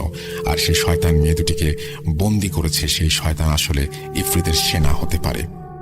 আমরা পরদিন সকাল সকাল চলে যাই ওয়াসিম ভাইয়ের বাসায়। ইকরা এবং কিরাতের ঘরে প্রবেশ করতেই দেখলাম ওরা ঘুমাচ্ছে। কিরাত বলে যে কত অপবিত্র একটা দিন, এই দিনে নাকি রুকাইয়া করা ঠিক হবে না। তার ঠোঁটের পাশে রক্ত, জামার চারপাশে ছোট ছোট রক্তের দানা বিদ্যমান। কিরাত হঠাৎ চুপ হয়ে গিয়েছিল। এরপর হঠাৎ একটা বিদঘুটে হাসি দিয়ে কিরাত বলতে শুরু করে। একদিন ফ্যাকাশে আলোকিত ঘরে কিরাত কথা বলার জন্য তৈরি হচ্ছিল। তার চোখ হঠাৎ চকচক করে উঠল। তার শরীরে শয়তানের উপস্থিতি তার কণ্ঠকে বিকৃত করে দিয়েছিল। আমি আর ওস্তাদ মেয়েটির শরীরে থাকা শয়তানের সাথে শব্দের যুদ্ধে জড়ানোর জন্য প্রস্তুত হচ্ছিলাম। পরিবেশ কেমন যেন ভারী হয়ে ওঠে। এরপর কিরাতের সাথে আমাদের কথা শুরু হয়। ওস্তাদ তার কণ্ঠে দৃঢ়তা এনে বলতে শুরু করলেন, ইফরিতের ষড়যন্ত্র ধরে ফেলেছি এবং তাকে তার নাম রিভিল করার জন্য আদেশ করছি। হুজুরের আদেশ শুনে শয়তান মুচকি হেসে জবাব দিল, হুজুর, নামের অনেক ক্ষমতা আছে, তাই না? এই কথা শুনে আমি ওস্তাদ চুপ করে রইলাম। এরপর সে বলল সে তার নাম প্রকাশ করবে যদি আমরা তার 3টি ধাঁধার উত্তর দিতে পারি। ওস্তাদ নিঃশব্দে মাথা নাড়লেন আর বললেন যে আমরা প্রস্তুত। আমি তাকে বললাম ধাঁধাগুলো জিজ্ঞেস করতে যেন আমরা সেগুলো সমাধান করতে পারি। শয়তান হেসে উঠল, খুব ভালো। ধাঁধা 1, আমি বেঁচে নেই কিন্তু আমি বড় হতে পারি। আমার ফুসফুস নেই কিন্তু আমার বাতাস দরকার। আমি কি? কিছুক্ষণ ভাবলেন ওস্তাদ, এরপর আত্মবিশ্বাসের সাথে উত্তর দিলেন, আগুন। শয়তান ঝাঁকুনি দিয়ে বলল, ধাঁধা 2, আমি মুখ ছাড়া কথা বলি এবং আমি কান ছাড়াই শুনি। আমার শরীর নেই কিন্তু বাতাসের সাথে বেঁচে আছি। আমি কি? আমি হুজুরের কানের কাছে ঝুঁকে ওনার সাথে উত্তর আলোচনা করে হেসে বললাম, প্রতিধ্বনি। শয়তানের চোখ সরু ও স্পষ্ট হতাশা বিদ্যমান। এখন আমার 3য় ও সর্বশেষ চ্যালেঞ্জ। আমি তোর দাস, তবুও তুই আমাকে নিয়ন্ত্রণ করতে পারিস না। আমি একটি শক্তিশালী শক্তি, কিন্তু তুই আমাকে সমৃদ্ধ করতে পারিস। আমি কি? আমি ওস্তাদের ধাঁধাটির উত্তর গভীরভাবে চিন্তা করলাম। ঘরটা নিস্তব্ধ হয়ে গেল। শুধু একটা মোমবাতির শিখা কর্কশ শব্দ বাতাসে ভাসছে। মনে হচ্ছিল যেন অনন্তকাল ধরে চলছে আমাদের প্রশ্ন উত্তরের খেলা। ওস্তাদ অবশেষে বললেন, শয়তান, তোর ধাঁধার উত্তর হলো জ্ঞান। জ্ঞান আমাদের উপকার করে, তবুও আমরা এটিকে পুরোপুরি নিয়ন্ত্রণ করতে পারি না। এটি একটি শক্তিশালী শক্তি, তবুও আমরা এটিকে সমৃদ্ধ করতে পারি। ওস্তাদের কথা শুনে কিরাত চিৎকার দিয়ে ঘুমিয়ে পড়ল এবং ইকরা এবার জেগে উঠল আর পরাজিত কণ্ঠে তার নাম প্রকাশ করে। সে বলল, আমার নাম জারকান এবং তার মাস্টার একজন শক্তিশালী ইফরিত যে তাকে নানান কাজ করতে আদেশ করে, যার নাম বেলিয়াল। এই নামগুলো উচ্চারণের সাথে সাথে একটি অন্ধকার আলো রুমটিকে ঢেকে ফেলল এবং আমরা জারকানকে তার প্ল্যান বলার জন্য বাধ্য করলাম। জারকান বলতে শুরু করলো, আমি জারকান আমার মালিক বেলিয়ালের নৃশংস ষড়যন্ত্রের কথা স্বীকার করছি। মেলার মাঝে ওলাদ চক্রের এক প্রাচীন রিচুয়াল খুব গোপনভাবে করা হয়েছিল। বেলিয়ালের অনুসারীরা এই কাজটি করেছিল। ওলাদ চক্র কি জানিস তোরা? ইফরিতের সন্তানকে জন্ম দেওয়া, এই দুনিয়ায় শয়তানি রাজত্ব স্থাপন করা। আমাদের দরকার ছিল একজন নারী, কিন্তু হঠাৎ মেলায় বেলিয়ালের নজরে পড়ে যায় যমজ বোন ইকরা এবং কিরাত। তখনই তাদের বিরুদ্ধে আমরা একটি বিশেষ পরিকল্পনা করেছিলাম। গ্রামের মেলায় মায়াবী পরিবেশের মধ্যে আমাদের অন্ধকার জগৎ উন্মোচন করতে চেয়েছিলাম, যেখানে হাসি এবং আনন্দ একটি প্রতারণায় পরিণত হয় ইফরিতের শয়তানের মাধ্যমে। কিন্তু আমরা এই 2 বোনকে কবজা করতে পারছিলাম না, কারণ তারা এতটাই পবিত্র ছিল যে আমাদের ধরা ছোঁয়ার বাইরে। তাদের ছায়া পর্যবেক্ষণ করে আমরা তাদের মধ্যকার অসাধারণ বন্ধনকে চিনতে পেরেছিলাম। আমি একজন ছদ্মবেশী জাদুকর সেজে তাদের সামনে মায়াজালের গল্প বুনে তাদের বিশ্বাসকে কলুষিত করেছিলাম। বেলিয়াল আমার কানে কানে তাদের কিছু ভবিষ্যৎবাণী করে, যা কিছুক্ষণের মধ্যেই পূরণ হবে বলে আমি জানাই তাদের। একের পর এক খেল দেখে তাদের কৌতূহল এবং মুগ্ধতা যেন বেড়েই চলছিল। এই যমজের সাথে থাকা প্রতিটি মুহূর্ত আমরা তাদের গুমরাহ করায় চেষ্টারত ছিলাম। আমরা তাদের বাস্তবতা আর কল্পনাকে বিকৃত করে দিয়েছিলাম। এক পর্যায়ে তারা নিজেদের মাঝে বাক বিতণ্ডায় জড়িয়ে পড়ে।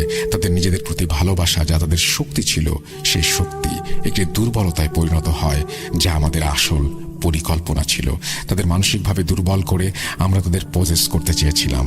পজেস করে উলাদ চক্রের জন্য তৈরি করার পরিকল্পনা করছিলাম। তাদেরকে একে অপরের নানান প্রশ্ন করার জন্য প্রভাবিত করছিলাম। আমরা এমন এক ফাটল তৈরি করছিলাম যেখানে তাদের প্রতি তাদের বিশ্বাস দুর্বল হয়ে গিয়েছিল, যা আমাদেরকে আত্মার ওপর আধিপত্য স্থাপন করতে সাহায্য করেছিল। এবং এত অন্ধকার তৈরি করেছিলাম তাদের মনে যে এটি আমাদের উদ্দেশ্যকে সফল করেছিল। আমাদের পরিকল্পনা সফল হয়। তাদের মন কলুষিত করে আমি একজন যমজের শরীরে প্রবেশ করি, বের হয়ে আরেকজন যমজের শরীরে প্রবেশ করি ও একজনকে আরেকজনের দাস বানিয়ে ফেলি। আমি থাকি একজনের শরীরে, আর একজন আমার দাস হয়ে কথা বলে। ওলাদ চক্র হবে, পারলে আটকা, তোর হুজুর পারলে আটকাক। যার কোনো বেরিয়ারের ভয়ানক ষড়যন্ত্রের কথা শুনে এবার আমি ও ওস্তাদ তাদের সাথে লড়াই করার প্রস্তুতি নিলাম। আমাদের সাথে আনা জিনিসপত্র সাজিয়ে শুরু করলাম। আয়াতুল হারকা পড়া শুরু করতেই ইকরা এবং কিরা তাদের গায়ে হাত দিয়ে এমনভাবে দাপাদাপি করছিল যেন তাদের গায়ে আগুন ধরে গিয়েছে। আত্মসমর্পণের ভঙ্গি করে জারকান বলল, ওহ, তোরা সত্যি তোদের বুদ্ধি আর ধর্ম বিশ্বাসের প্রমাণ দিয়েছিস। তার কণ্ঠে যেন মধুময় বিদ্বেষ ফুটে উঠেছিল। কিছুক্ষণ দম নিয়ে সে আবার বলতে শুরু করলো, কিন্তু তোরা কি সত্যি আমাকে পরাজিত করেছিস? তার কথা বাতাসে যেন ভাসছিল, লুকানো ফাঁদের সূক্ষ্ম পরিকল্পনা। আমি ওস্তাদ সতর্কতার সাথে এগিয়ে গেলাম ইকরার দিকে, এই ঝাড়খানকে আবদ্ধ করতে। কিন্তু শয়তান মায়ার খেলায় আমাদের ধারণাগুলিকে বিভ্রম দিয়ে বিকৃত করতে চাচ্ছিল, আমাদের মনের গভীরতম ভয়কে প্রজ্বলিত করে তুলছিল। সে তার খেলা শুরু করেছিল। তোরা কি নিশ্চিত যে তোরা একে অপরকে বিশ্বাস করতে পারিস? জারকানের কণ্ঠ যেন প্রতিধ্বনিত হলো। আমাদের একে অপরের ওপর সন্দেহ প্রকাশ করতে বাধ্য করেছিল সে তার এই খেলার মাধ্যমে। আমি ক্ষণিকের জন্য মায়ের জ্বালায় আচ্ছন্ন হয়ে যাই, দ্বিধাগ্রস্ত হয়ে পড়ি, যার ফলে আমরা আমাদের কাজ থেকে দূরে সরে যাচ্ছিলাম। তবুও আমার ওস্তাদ জারকানের এই মনস্তাত্ত্বিক যুদ্ধে বিচলিত না হয়ে দৃঢ় প্রত্যয়ের সাথে মোকাবেলা করছিলেন। উনি বললেন, আমাদের বিশ্বাস অটুট, কারণ আমাদের দোয়া ও আল্লাহর প্রতি ভয় আমাদের এখানে দাঁড় করিয়েছে। এরপর ওস্তাদ আমার মাথায় জোরে ধাক্কা দেন আমার বিভ্রম কাটাবার জন্যে। একত্রে আমরা সূরা পড়তে থাকি। সে তার কৌশল পরিবর্তন করে আমাদের সহানুভূতিকে কাজে লাগানোর চেষ্টা করে। সে ওস্তাদের কাছে দয়ার আবেদন জানায়, দয়া করুন হুজুর, আমাকে মুক্ত করে দিন, আমি এই মেয়েদের আর কষ্ট দেব না। তার কথাগুলো হুজুরের হৃদয়ে দয়ার সঞ্চার করেছিল। হুজুর একটু থেমে আবার আয়াত পড়া শুরু করেন এবং বলেন, তোদের ক্ষমা নেই, কারণ আমি তোর ভেতরের অন্ধকারকে চিনতে পেরেছি। আমি ওস্তাদ জারকানের মায়ার সামনে আত্মসমর্পণ করিনি। আমাদের স্থিতিস্থাপকতা দেখে হতাশ হয়ে জারকান তার সর্বশেষ চাল চালে। আমাদের সামনে এমন একটি দৃশ্য দৃশ্যমান করে যেখানে যমজ ইকরা ও কিরাত মৃত্যু যন্ত্রণায় ছটফট করছে। জারকান বলে, দেখুন হুজুর, আপনার মূল্যবান যমজ সন্তান বিপদে পড়েছে। এই বলে সে উপহাস করতে শুরু করে। এখন কি আয়াত পড়া বন্ধ করবেন? হুজুর ক্ষণিকের জন্য ভয় পেলেও তিনি নিজেকে ইস্পাত কঠিন করে নিলেন। আমি শয়তানকে বললাম, আমি এই দুই বোনের সুস্থতা কামনা করি এবং মেয়েদের মনকে কেউ আধার দিয়ে ঠেকে দিতে পারবে না ইনশাল্লাহ। এই বলে আমি এবং হুজুর উচ্চ স্বরে আয়াত পড়া শুরু করি। জারকান বুঝতে পারছিল সে আটকে গেছে, তার পক্ষে আর এই লড়াই চালিয়ে যাওয়া সম্ভব নয়। হঠাৎ মাগরিবের আজান দিল। আমরা ডুকাইয়া বন্ধ করে উঁচু করে নামাজ পড়ে নিলাম। দুই বোনের ঘরে আবার প্রবেশ করতে দেখলাম দুই বোন আমাদের পা জড়িয়ে ধরে কাঁদছে। জারকান দুই বোনের কণ্ঠে একসাথে বলল, হুজুর, আল্লাহ মহান। এই যুদ্ধে আমি বুঝতে পেরেছি যে আল্লাহর নূর কি। এই দুই বোন পবিত্র, ওদের আমি কবজা করলেও কলুষিত করতে পারিনি। আল্লাহর নূরের জন্য লড়াই করেছিলেন আপনারা, তাও আজান দিতেই আল্লাহর দরবারে দাঁড়িয়ে গেলেন। এত ভক্তি আমার ভুল হয়ে গেছে। আমাকে মুসলিম ধর্মের অনুসারী করুন। আল্লাহ সত্যি। কোরআনের আয়াতের আগুন শয়তানের কি অবস্থা করে আমি বুঝেছি। আমাকে ইসলাম শিক্ষা দিন, দয়া করুন। আমরা জারকানকে বলি ইসলাম শিক্ষা নেবার সাথে সাথে যেন সে এই শরীর দুটো ছেড়ে দেয়। সে রাজি হয়। এরপর দুই বোনকে অজু করিয়ে সামনে বসে তাদের ভেতরে থাকা জারকানকে উচ্চারণ করালাম কালিমা। আস্তে আস্তে মেয়ে দুটি মাটিতে লুটিয়ে পড়ে, আর আমরা কানে শুনতে পাই আসসালামু আলাইকুম। সুস্থ হয়ে যায় মেয়ে দুটি আল্লাহর রহমতে। এরপর গ্রামের কমিটির সাথে কথা বলে মেলা কমিটির বিরুদ্ধে ব্যবস্থা নেওয়া হয় ও কমিটি মেম্বার বদল করা হয়। ইনশাল্লাহ এরপর থেকে গ্রামে আশা করি আর কোনো রিচুয়াল হয়নি। আমার ওস্তাদ এরপর আমাকে অনেক কথা বলেন, যা আমি বলে সময় নষ্ট করব না, তবে প্রশ্ন থাকলে করতে পারবেন। এই ছিল সিম্ফনি সাহেবের শেষ কথা। ভাই, এখন যদি কোনো প্রশ্ন থাকে করুন। আমি সাবিত মুয়াজ্জেম সাহেবকে বলি যে না, আমি ঘটনাটাই এখন অবধি মাথায় বসাতে পারছি না, আপাতত কোনো প্রশ্ন নেই। উনি ফোনের ওপাশ থেকে হাসি দিয়ে বলেন আচ্ছা। আসসালামু আলাইকুম বলে তার কাহিনী শেষ করেন। এই ঘটনায় আমরা কয়েকটি শিক্ষা পেয়েছি, যা আমি উল্লেখ না করলেও আমি আশাবাদী যে আপনারা বুঝতে পেরেছেন। পরিশেষে আল্লাহর কাছে দোয়া করি যেন আমাদের সকলের ঈমান মজবুত থাকে এবং আল্লাহ আমাদের হেদায়েত দান করেন। এই বলে সাবিত তার ঘটনা শেষ করেছেন। থ্যাংক ইউ সো মাচ সাবিত আপনার ঘটনার জন্য। আশা করছি এই ঘটনাটি আপনাদের ভালো লেগেছে। যদি ভালো লাগে অবশ্যই আমাদের জানাবেন, যদি ভালো না লাগে তাও আমাদেরকে জানাবেন। আমরা চলে যাব আমাদের পরবর্তী ঘটনায়।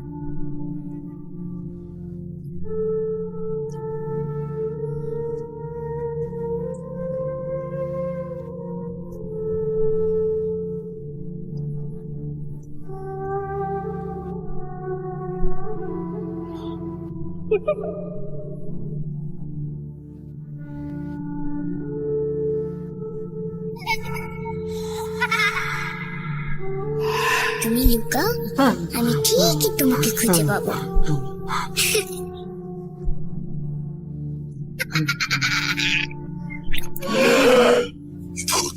Voot.com with Russell. Welcome back. আপনাদের সবাইকে আরো একবার স্বাগত জানাচ্ছি। আমি রাসেল। আশা করছি আপনারা সবাই ভালো আছেন এবং ভালোর দলে আছেন। আমিও ভালো আছি এবং ভালোর দলে আছি। আমরা আমাদের পরবর্তী ঘটনায় যাব। আশা করছি এই ঘটনাটি আপনাদের ভালো লাগবে। যেভাবে লেখা আছে আমি সেভাবেই শুরু করছি। আসসালামু আলাইকুম রাসেল ভাই, কেমন আছেন তা জিজ্ঞেস করলাম না। আশা করি অনেক ভালো আছেন, কারণ আপনি সবসময় ভালোর দলেই থাকেন। আমি মোহাম্মদ সিয়াম বলছি, ময়মনসিংহ বিভাগের জামালপুর ইসলামপুর থেকে। আমি এবার এইচএসসি পরীক্ষার্থী। পরীক্ষা থাকার কারণে স্টুডিওতে গিয়ে ঘটনা শেয়ার করা আমার পক্ষে আপাতত সম্ভব নয়, তাই সিলেক্ট হলে রাসেল ভাইয়ের মুখ থেকে ঘটনা শুনতে চাই। সেই 2017 সাল 8ম শ্রেণী হতে আমি ভূত এফএম এর সাথে যুক্ত আছি। মাঝখানে ভূত এফএম এর ইতি ঘটায় খুব কষ্ট পেয়েছিলাম। ভেবেছিলাম হয়তো আর রাত জেগে ঘটনা শোনা হবে না, তবে প্রোগ্রামটি যত সুন্দরভাবে সারপ্রাইজ হয়ে আমাদের জন্য ফিরে আসবে কল্পনাও করতে পারিনি। আমি এর আগে কখনো ঘটনা পাঠাইনি, এটি ফার্স্ট। লেখার মাঝে যদি কোনো শব্দের ভুল ত্রুটি হয়ে থাকে তাহলে সেটি ক্ষমা সুন্দর দৃষ্টিতে দেখবেন। আজকে যে ঘটনাটি আপনাদের সাথে শেয়ার করব সেটা মূলত আমার আম্মুর চাচাতো বোন, আমার খালামণির সাথে ঘটে যাওয়া ঘটনা। ঘটনার কিছু অংশ আমার বাবার কাছ থেকে শোনা, কিছু অংশ আমার নিজের চোখে দেখা। আমি আমার মতো করে লিখছি ঘটনাটি।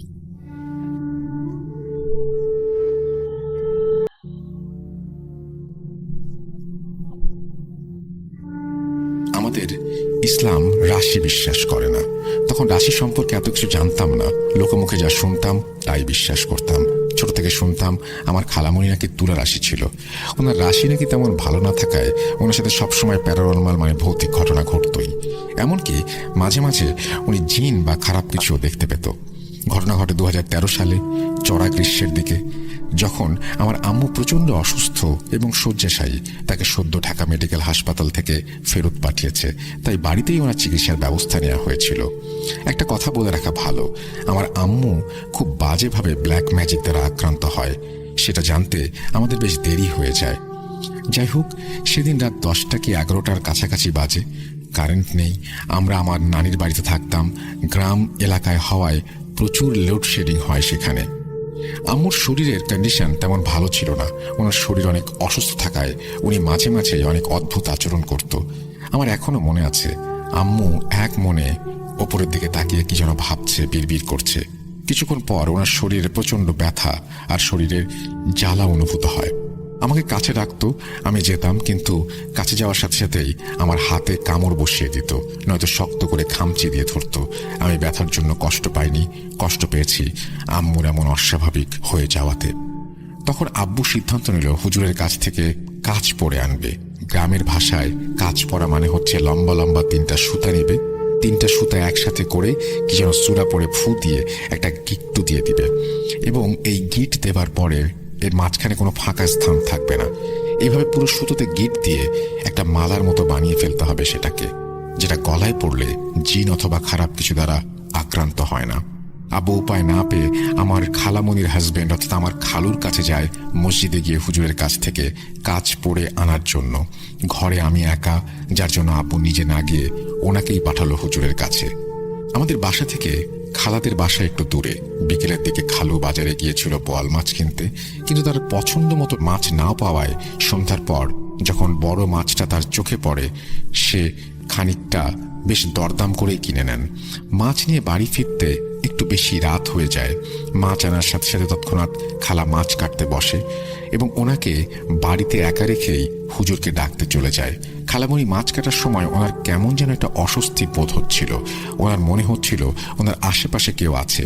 ঘর থেকেও মাঝে মাঝেই হুটহাট শব্দ আসছে, যেন কেউ ঘরের ভেতরে দৌড়াদৌড়ি করছে, জিনিস ফেলে দিচ্ছে। তো উনি মাছটা ওভাবেই রেখে ঘরে দেখতে যান। ওনার হাতে হ্যারিকেন ছিল। উনি যা দেখেন, ওনার কোমরের নিচে হাঁটু বরাবর হবে একটা কালো কুচকুচে বেড়াল দাঁড়িয়ে আছে। উনি দেখে বেশি রেগে যান এবং হাতের কাছে একটা লাঠি ছিল, যেটা দিয়ে বেড়ালটাকে সজোরে আঘাত করেন। বাড়ি দেওয়া মাত্রই বেড়ালটা রাগে ফোঁস করে শব্দ করে বেরিয়ে আসতে থাকে খালামণির দিকে। খালামণি এটা দেখে রীতিমতো অনেক ভয় পেয়ে যান। তখন ওনার মনে হয় একটা বেড়াল কখনোই মানুষের হাঁটুর সমান হতে পারে না। উনি বেশ ভয় পেয়ে আমাদের বাড়ির দিকে দৌড় দেয়। ওনার জোরে চিৎকার শুনে আমার বড় মামা আর আমার বাবা গিয়ে দেখে খালামণি বাড়ির উঠোনে হাঁটু জড়সড় করে বসে আছে। একদম অন্ধকার রাত, কিছু দেখা যাচ্ছে না, তার মধ্যেই ওনার ওইভাবে বসে থাকাটা তাদের কাছে অস্বাভাবিক মনে হলো। হ্যারিকেনটা পাশেই পড়ে আছে। হ্যারিকেনের চিমনি ভেঙে যাওয়াতে আলোটাও নিভে গেছে। মামা গিয়ে খালাকে ডাকলো, কিরে সীমা, তুই এখানে বসে আছিস কেন? উনি কোনো কথা বলে না, নিচ দিক হয়ে বসেই থাকে। তারপর মামা আবারও বলল, এই সীমা, কি হয়েছে তোর? ওঠ এখান থেকে। খালামণি হঠাৎ করে বলে উঠল, ওইখানে মাছ রাখা আছে, মাছ এনে দে, আমি মাছ খাবো, তাড়াতাড়ি এনে দে। ওনার গলার স্বরটা এমন ছিল যে একজন পুরুষ মানুষ অতিরিক্ত মোটা গলায় কথা বলছে।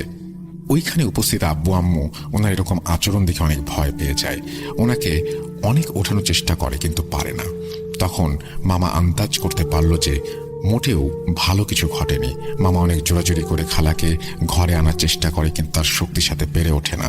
আব্বুকে এক ঝটকায় সে দূরে ফেলে দেয়। মামা জোরে জোরে আয়তুল কুরসি পড়ে খালার মাথায় ফু দিলে উনি কিছুটা স্বাভাবিক হয় এবং ওনাকে ঘরে নিয়ে যায়। তারপর মামা খালুকে ফোন দিলে হুজুরকেও সাথে আসতে বলে। খালু জিজ্ঞাসা করলে মামা বলে, তুমি তাড়াতাড়ি আসো আগে। খালু হুজুরকে নিয়ে আসে।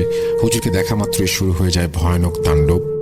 হুজুর ওনার হাতে আম্মুর জন্য আনা যে কাঁচ পড়াটা ছিল, ওইটা দিয়ে খালার কনিষ্ঠ আঙুলে জোরে শক্ত করে গিট দিয়ে বেঁধে দেন। সাথে সাথে খালা রাগে ক্ষোভে হুজুরকে উদ্দেশ্য করে সেই পুরুষ কণ্ঠে বিভিন্ন গালাগালি করতে থাকে। হুজুর ওনার কথা শুনে রেগে গিয়ে বলেন, দাঁড়া, তোর ব্যবস্থা করছে। এই বলে কিছু শুকনা মরিচ আর মোমবাতি আনতে বলেন আমার মামিকে। মামি এনে দেওয়ার পর হুজুর মোমবাতি দিয়ে শুকনো মরিচগুলো পুড়িয়ে সেই খালামণির নাকের কাছে ধরেন এবং আয়তাল কুরসি পড়তে শুরু করেন। আমার খালার বিকট চিৎকার। হুজুর আরো শক্ত করে তার কনিষ্ঠ আঙ্গুলটিতে সুতোটা বাঁধার চেষ্টা করেন। সেদিনের মতো সমস্যাটি শেষ হয়ে যায়। পরদিন সন্ধ্যা থেকে খালামণির মাঝে আবারও অস্বাভাবিক আচরণ লক্ষ্য করা যায়। বিছানায় শুয়ে শুয়ে তার উপরের দিকে তাকিয়ে একা একা হাসা, কখনো চোখ বড় বড় করে হাঁ করে তাকিয়ে থাকা ইত্যাদি। আবার শুরু হয় সেই অস্বাভাবিক কণ্ঠস্বর। ঘর থেকে বের হয়ে যেতে চায়। এরপরে আবারও হুজুরকে আনা হয়। খালামণি হুজুরকে দেখেই আবারও রেগে যান, রাগে ফোঁস ফোঁস করতে থাকেন এবং হুজুর মামাকে তখন কিছু মোমবাতির ব্যবস্থা করতে বলেন। হুজুরের কাছে থাকা কিছু গুঁড়ো চক নিয়ে সেই মাটির মধ্যে একটা সার্কেল তিনি তৈরি করেন এবং তার মাঝখানে মোমগুলো বসান। হুজুর এক পাশে বসে পড়লেন আর তার বিপরীত পাশে বসালেন খালাকে। মোমের আলোতে খালার চেহারাটা বিভৎস দেখাচ্ছিল। হুজুর খালামণির কনিষ্ঠ আঙুলে সুত দিয়ে শক্ত করে বেঁধে ফেলেন এবং আয়াতুল কুরসি পড়তে শুরু করেন। এরপর হুজুর আয়াতুল কুরসি পড়তে বসলে সবাই জোরে জোরে আয়াতুল কুরসি পড়তে থাকে। তারপর হুজুর সেই জিনকে ডাকা শুরু করেন। কিছুক্ষণের মধ্যে খালামণির মুখ দিয়ে গড় শব্দ শুনতে পাই আমরা। হুজুরকে সে বলে যে, তুই আবার এসেছিস আমাকে ছাড়াতে। এ কথা বলার পর শুকনো মরিচ পুড়িয়ে খালামণির নাকের সামনে ধরা হয় এবং আয়াত পাঠ করতে থাকেন এবং তখন বলে, দোহাই লাগে, ছেড়ে দে আমাকে। তারপর হুজুর নাকের কাছ থেকে মরিচটি সরিয়ে নেন এবং জিজ্ঞেস করেন, ওর শরীরে কেন ভর করেছিস? খালা আবারও বলেন, সিরাজ খালু যখন বাজার থেকে মাছ কিনে বাসায় ফিরছিল, ওই মাছের লোভেই নাকি সে এসেছে এবং সে কোনো ক্ষতি করত না, কিন্তু তাকে লাঠি দিয়ে আঘাত করে বড় অন্যায় করে ফেলেছে, এর শাস্তি পেতেই হবে। এবার হুজুর 3টা মরিচ একসাথে পুড়িয়ে খালামণির নাকের সামনে ধরেন এবং আঙুল শক্ত করে বাঁধতে শুরু করেন। তারপর সেই কাকুতি মিনতি আর হুমকি, আমাকে ছেড়ে দে, ভালো হবে না। অনেকক্ষণ হুজুর সূরা পড়ার পর সে খালার শরীর ছেড়ে যাওয়ার সিদ্ধান্ত নেয়। হুজুর জিজ্ঞাসা করে, আমরা বুঝবো কিভাবে তুই চলে গেছিস? খালার ভেতরে থাকা শয়তানটি তখন বলে ওঠে, আমি যাওয়ার সময় পেছনের কাঁঠাল গাছের একটা বড় ডাল ভেঙে চলে যাব, তবে আমাকে বিদায় করলেই কি তোরা বেঁচে যাবি? এই বাড়িতে আরো 7 জন জিন আছে, তারা এই বাড়ি থেকে কোনোদিনও যাবে না। এই বলেই যেই কথা সেই কাজ। কিছুক্ষণ পর সবাই ডাল ভাঙার আওয়াজ শুনতে পায়। বিষয়টি সবার কাছে একটু অবাক করা কাণ্ড ছিল। বাতাস নেই, হুটহাট ডাল তবুও ভেঙে যাওয়া। আমি নিজে সকালে ঘুম থেকে উঠে দেখেছি কাঁঠাল গাছের একটা বড় ডাল ভাঙা, কারণ রাতে আম্মুর শরীর ভালো না থাকায় ওনার কাছেই আমি ঘুমিয়ে পড়েছিলাম আর ঘটনার সময় আমি উপস্থিত ছিলাম না। সকালে উঠে বাবার মুখ থেকে সব ঘটনা শুনতে পাই। তারপর হুজুর খালামণির শরীরে দোয়া পড়ে ফু দিয়ে বাসায় চলে গিয়েছিলেন আর খালামণি তখনই ঘুমিয়ে পড়েছে এবং পরের দিন দুপুরে তার ঘুম ভাঙে। আশ্চর্য বিষয় হলো, এত কিছু হয়ে গেছে অথচ খালামণি কিছুই বলতে পারেন না। বেড়ালটা দেখে দৌড় দেওয়ার পর উনি কিছু একটা সাথে হোঁচট খেয়ে পড়ে যান, শুধু এটুকুই তার মনে ছিল। আস্তে আস্তে তিনি সুস্থ হয়ে যান। তারপর হুজুরকে বাড়িতে ডেকে এনে পুরো বাড়িটা বন্ধ করে নেই। সে সময় হুজুর পুরোপুরিভাবে জানতে পারে যে আমাদের বাড়িতে 7টা জিন বাস করে, কিন্তু সেটা কারো কোনো ক্ষতি করবে না। কেটে গেছে 9 বৎসর। ঘটনাগুলো খালুকে এখনো জিজ্ঞাসা করলে ওনার মুখে দারুণ এক ভয়ের ছাপ দেখতে পাই। হয়তো তার প্রিয় মানুষটার এমন অবস্থা দেখে সে কল্পনাও করতে পারেনি। তো এই ছিল রাসেল ভাই ঘটনা গুছিয়ে লিখতে পেরেছে কিনা জানি না, বলে তিনি তার ঘটনা শেষ করেছেন। আশা করছি তার ঘটনা আপনাদেরও ভালো লেগেছে। যদি ভালো লাগে অবশ্যই আমাদের জানাবেন এবং আমরা থাকবো আপনার কেমন লেগেছে সেই প্রশ্নের উত্তর জানার অপেক্ষায়। আমরা চলে যাব আমাদের পরবর্তী ঘটনায়।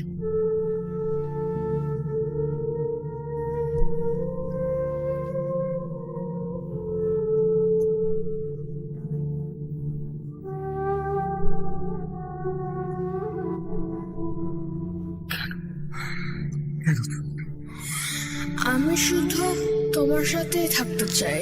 কিভাবে সম্ভব? মৃতদের এই পৃথিবীতে থাকতে নেই। তুমি চলে যাও প্লিজ, চলে যাও। সবটাই কি ইলুশন, নাকি অন্য জগতের কেউ কখনো হাজির হয়ে যায়? Vote.com with Russell. Welcome back. আপনাদের সবাইকে আরো একবার স্বাগত জানাচ্ছি। আমি রাসেল। আমি জানি যে আপনারা সবাই আমার সাথে আছেন, ভালো আছেন, ভালোর দলে আছেন। আর আমরা আজকে যেহেতু 199তম এপিসোড করছি, এই এপিসোডটা যেহেতু অনেক বেশি স্পেশাল, সুতরাং স্পেশাল কিছু মানুষ না থাকলে কেমন হয়। আর সে কারণেই আমরা আজকে আমাদের এই এপিসোডে নিয়ে এসেছি হাফেজ মাইনুদ্দিন ভাইকে। চলুন কথা না বাড়িয়ে আমরা সরাসরি হাফেজ মাইনুদ্দিন ভাইয়ের ঘটনায় চলে যাই। আশা করছি তার ঘটনাটিও আপনাদের অনেক বেশি আনন্দ দেবে। কথা না বাড়িয়ে আমরা চলে যাচ্ছি ঘটনায়। আমাদেরকে ইমেল করুন সামনের 200তম এপিসোডের জন্য। চলুন মাইনুদ্দিন ভাইয়ের ঘটনায় যাওয়া যাক। সাথেই থাকুন পুরোটা সময়। ভূত.com-এর পাশে থাকুন সব সময়।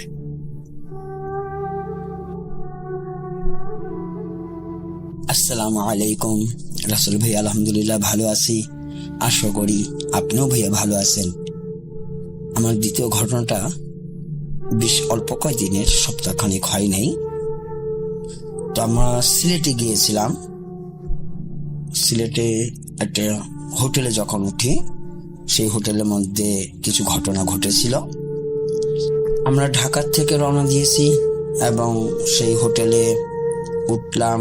ওঠার পরে আমরা ঢাকার থেকে কিছু খাবার নিয়ে গিয়েছি সাথে করে। তো এই হোটেলে যখন আমরা ফ্রেশ হব, একটু বাহিরে যাব, খাবারগুলো একটা টেবিলের মধ্যে আমরা খুলে রেখেছিলাম যাতে নষ্ট না হয়। তো পরবর্তীতে সে খাবারগুলো আমরা সুন্দর করে টেবিলে গুছিয়ে রেখে ঘর তালাবদ্ধ করে আমরা বাহিরে গেলাম। ঘন্টা 2 পরে আমরা হোটেলে আবার ফিরে আসলাম। এসে দেখি হোটেলের কিছু সমস্যা দেখা দিল। সেটা হচ্ছে খাবারগুলো আমাদের এলোমেলো, অনেকগুলো খাবার খেয়ে ফেলেছে কে যেন। গোশত ছিল না, হাড়গুলো ছিল না, খাবারও কিছু কমে গেল। বিশেষ করে আরো কিছু ঘরের সমস্যা ছিল, চাদর বিছানাগুলো এলোমেলো। এবং সবচেয়ে বড় যেটা আশ্চর্য হলো যে আমরা ক্লিনারকে বলেছিলাম ঘরটা পরিষ্কার করবার দেবার জন্য, কিন্তু ঘরটা পরিষ্কার তারা করে নাই। আমরা এসে ওই রকমই একটা ময়লা পড়া ছিল, ধুলোবালি ছিল। এবং এর পাশাপাশি একটা জিনিস হচ্ছিল, সেটা হচ্ছে যেটা বহু পুরাতন কবর ভাঙলে একটা বিশ্রী গন্ধ বের হতো, একটা ভয়ঙ্কর একটা খুশবু বের হয়, মানে খারাপ, যেটা ভালো নয়। কেমন বিদঘুটে বুদঘুটে একটা গন্ধ। তো আমরা ওইটাই ঢোকার পরে ঘরটা ধুলোবালি ভরা, খাবার এলোমেলো, খাবারটা অনেকগুলো খেয়ে ফেলা, এবং ঘরটার মধ্যে একটা বিশ্রী কেমন কেমন একটা গন্ধ। তো সব মিলে আমাদের একটু অবাক করবার মতোই ছিল যে ঘরে প্রবেশ কে করেছিল। চাবি তো তালাবদ্ধ করা এবং রেস্টুরেন্টেই দেওয়া। পরবর্তীতে আমরা কল করি হোটেলের কর্তৃপক্ষের কাছে এবং আমরা প্রশ্ন করি যে ঘরটা থেকে প্রবেশ করেছিল। তাদের একজন লোক আসে, এসে সব দেখে। আমরা এটাও বলেছি ঘরটা কেন পরিষ্কার করে দেওয়া হলো না, এবং আমাদের এখানে খাবার ছিল। তোরাও একটু ভেবাচে করে বললো এটা এমন তো হওয়ার কোনো কথা নয়, এটা তো কোনোদিন হয় না। ঠিক আছে, আমরা একটু দেখছি বলে এরপরে আর কোনো সংবাদ তারা আমাদেরকে দেয় নাই। তারপর আমরা ছিলাম। যেটা সবচেয়ে বড় আশ্চর্য, আমি যখন প্রবেশ করেছিলাম তো ঘরটা কেমনই যেন মনে হচ্ছিল যে একটু বিদঘুটে, হয়তো বন্দি করা, শ্বাস প্রশ্বাস নিতে কষ্ট হয়। যদিও জানালা সবকিছু, বাতাস সবই ঠিক ছিল, তারপরেও নিজের কাছে শ্বাস বন্ধের মতো ঘরটা ছিল। দম বন্ধ নেওয়া কষ্ট, থাকাটা খুব অস্থিরতা, ভালো লাগে নাই। এবং আমি বিশেষ করে, আমি তো জিন ঘরে থাকলে আমি বলতে পারি যে ঘরটাতে জিন আছে। আমি এরকম একটা অনুভব করে আমি কিছু বলেছিলাম যে ঘরটা আমার কাছে সুবিধা মনে হচ্ছিল না।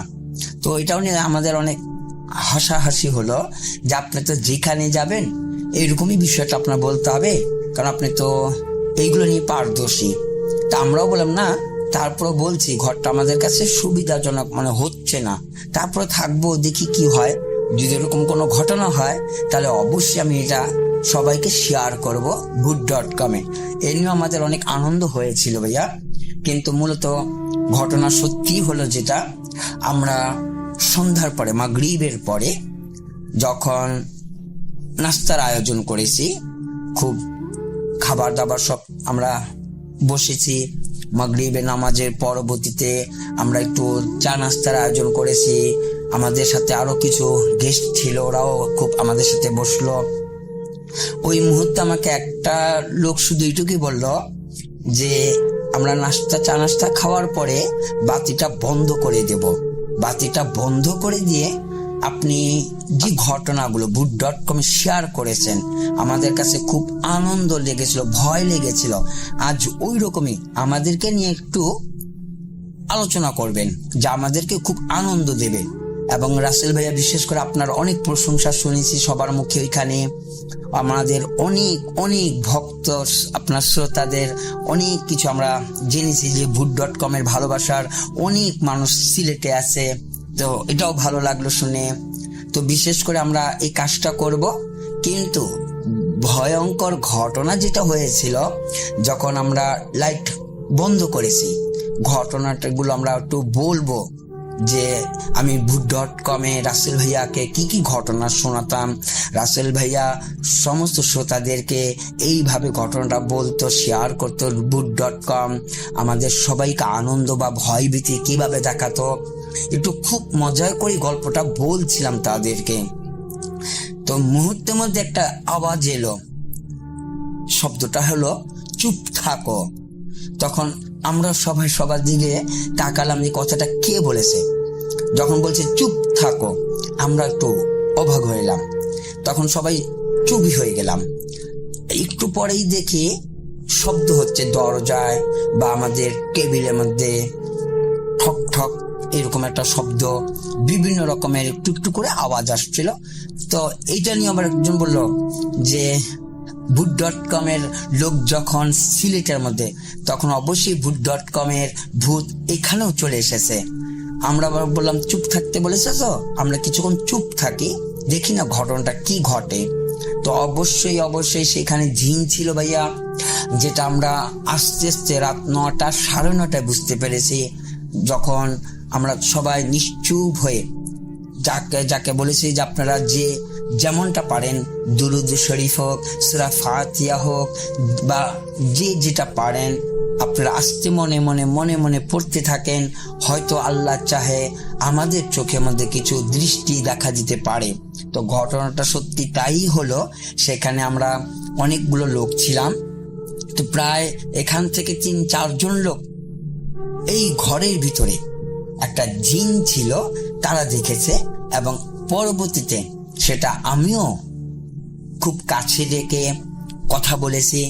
এবং যে জিনটার নমুনা এই ছিল, সে বিশাল একটু লম্বা আকৃতির এবং সাদা পোশাক পরিহিত, সাদা টুপি পরা, লম্বা দাড়ি পরা, এবং সে দরজার সামনেই দাঁড়িয়ে। তো বিশেষ করে সবাই একটু খুব ভয় ভীতিতে নিশ্চুপ হয়ে, অনেকেই তো চোখ বন্ধ করেই ছিল, আবার যারা কিছু কিছু একটু সাহসী ছিল, যে গ্রামগঞ্জে অনেক জিন দেখা, তারা একটু চুপ হয়ে কিন্তু তাকিয়েছিল এবং আমাকে ইশারা করছিল যে ওইখানে দাঁড়ানো, আমি কিছু দেখতে পাচ্ছি। পরবর্তীতে আমি আবার সালাম দিলাম, সালাম দিয়ে বললাম আমরা ঢাকা থেকে এসেছি এবং এখানে আসলাম, এসে আপনার এইরকম একটা উপলব্ধি করতে পারলাম, আপনি কি সত্যি কি এখানে আছেন? তখন আমাদের সাথে শেয়ার করলো যে চুপ থাকো বলেছি, অর্থাৎ এখানে কথা বলা যাবে না। তখন আমি বুঝলাম ওকে, এখন উনি হয়তো কোনো ইবাদতে আছেন বা উনি হয়তো ধ্যানমগ্ন আছেন। আমরাও সবাই তখন আর কোনো কথা না বলে চুপ হয়ে গেলাম। পরবর্তীতে সেটা হচ্ছে আমাদেরকে শুধু এটুকুই বলে গেল, কাল সকালে চলে যেও সবাই, এখানে তো আমরাই থাকি। তখন ওই কিছুক্ষণের মুহূর্তের জন্য সে চলে গেল, তাকে আর দেখিনি। এবং আশ্চর্য হলো, যাবার বেলায় উনি যখন চলে গেল, আমাদের বাতি কিন্তু নিভানো ছিল, কিন্তু ফ্যান এবং লাইট দুটোটাই নিচ থেকে চালু হয়ে গেল।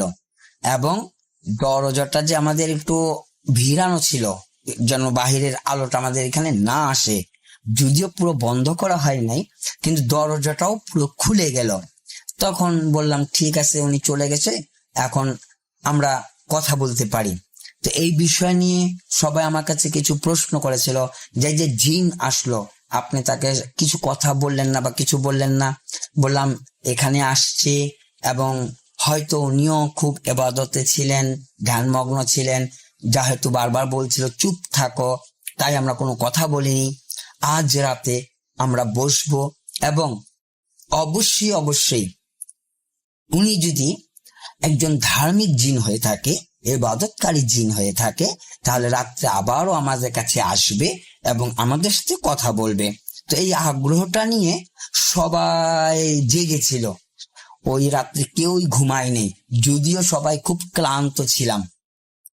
তো আমরা রাত্রে 12টা 12:30টায় খুব আগ্রহ নিয়ে সবাই উজু করে আতর খুশবু মেখে খুব ইবাদত বন্দিগি করে, যেমন 2 রাকাত করে আমরা নামাজ পড়েছি এবং বসে একটু ইবাদত জিকির করেছি, মিলাদ কিয়াম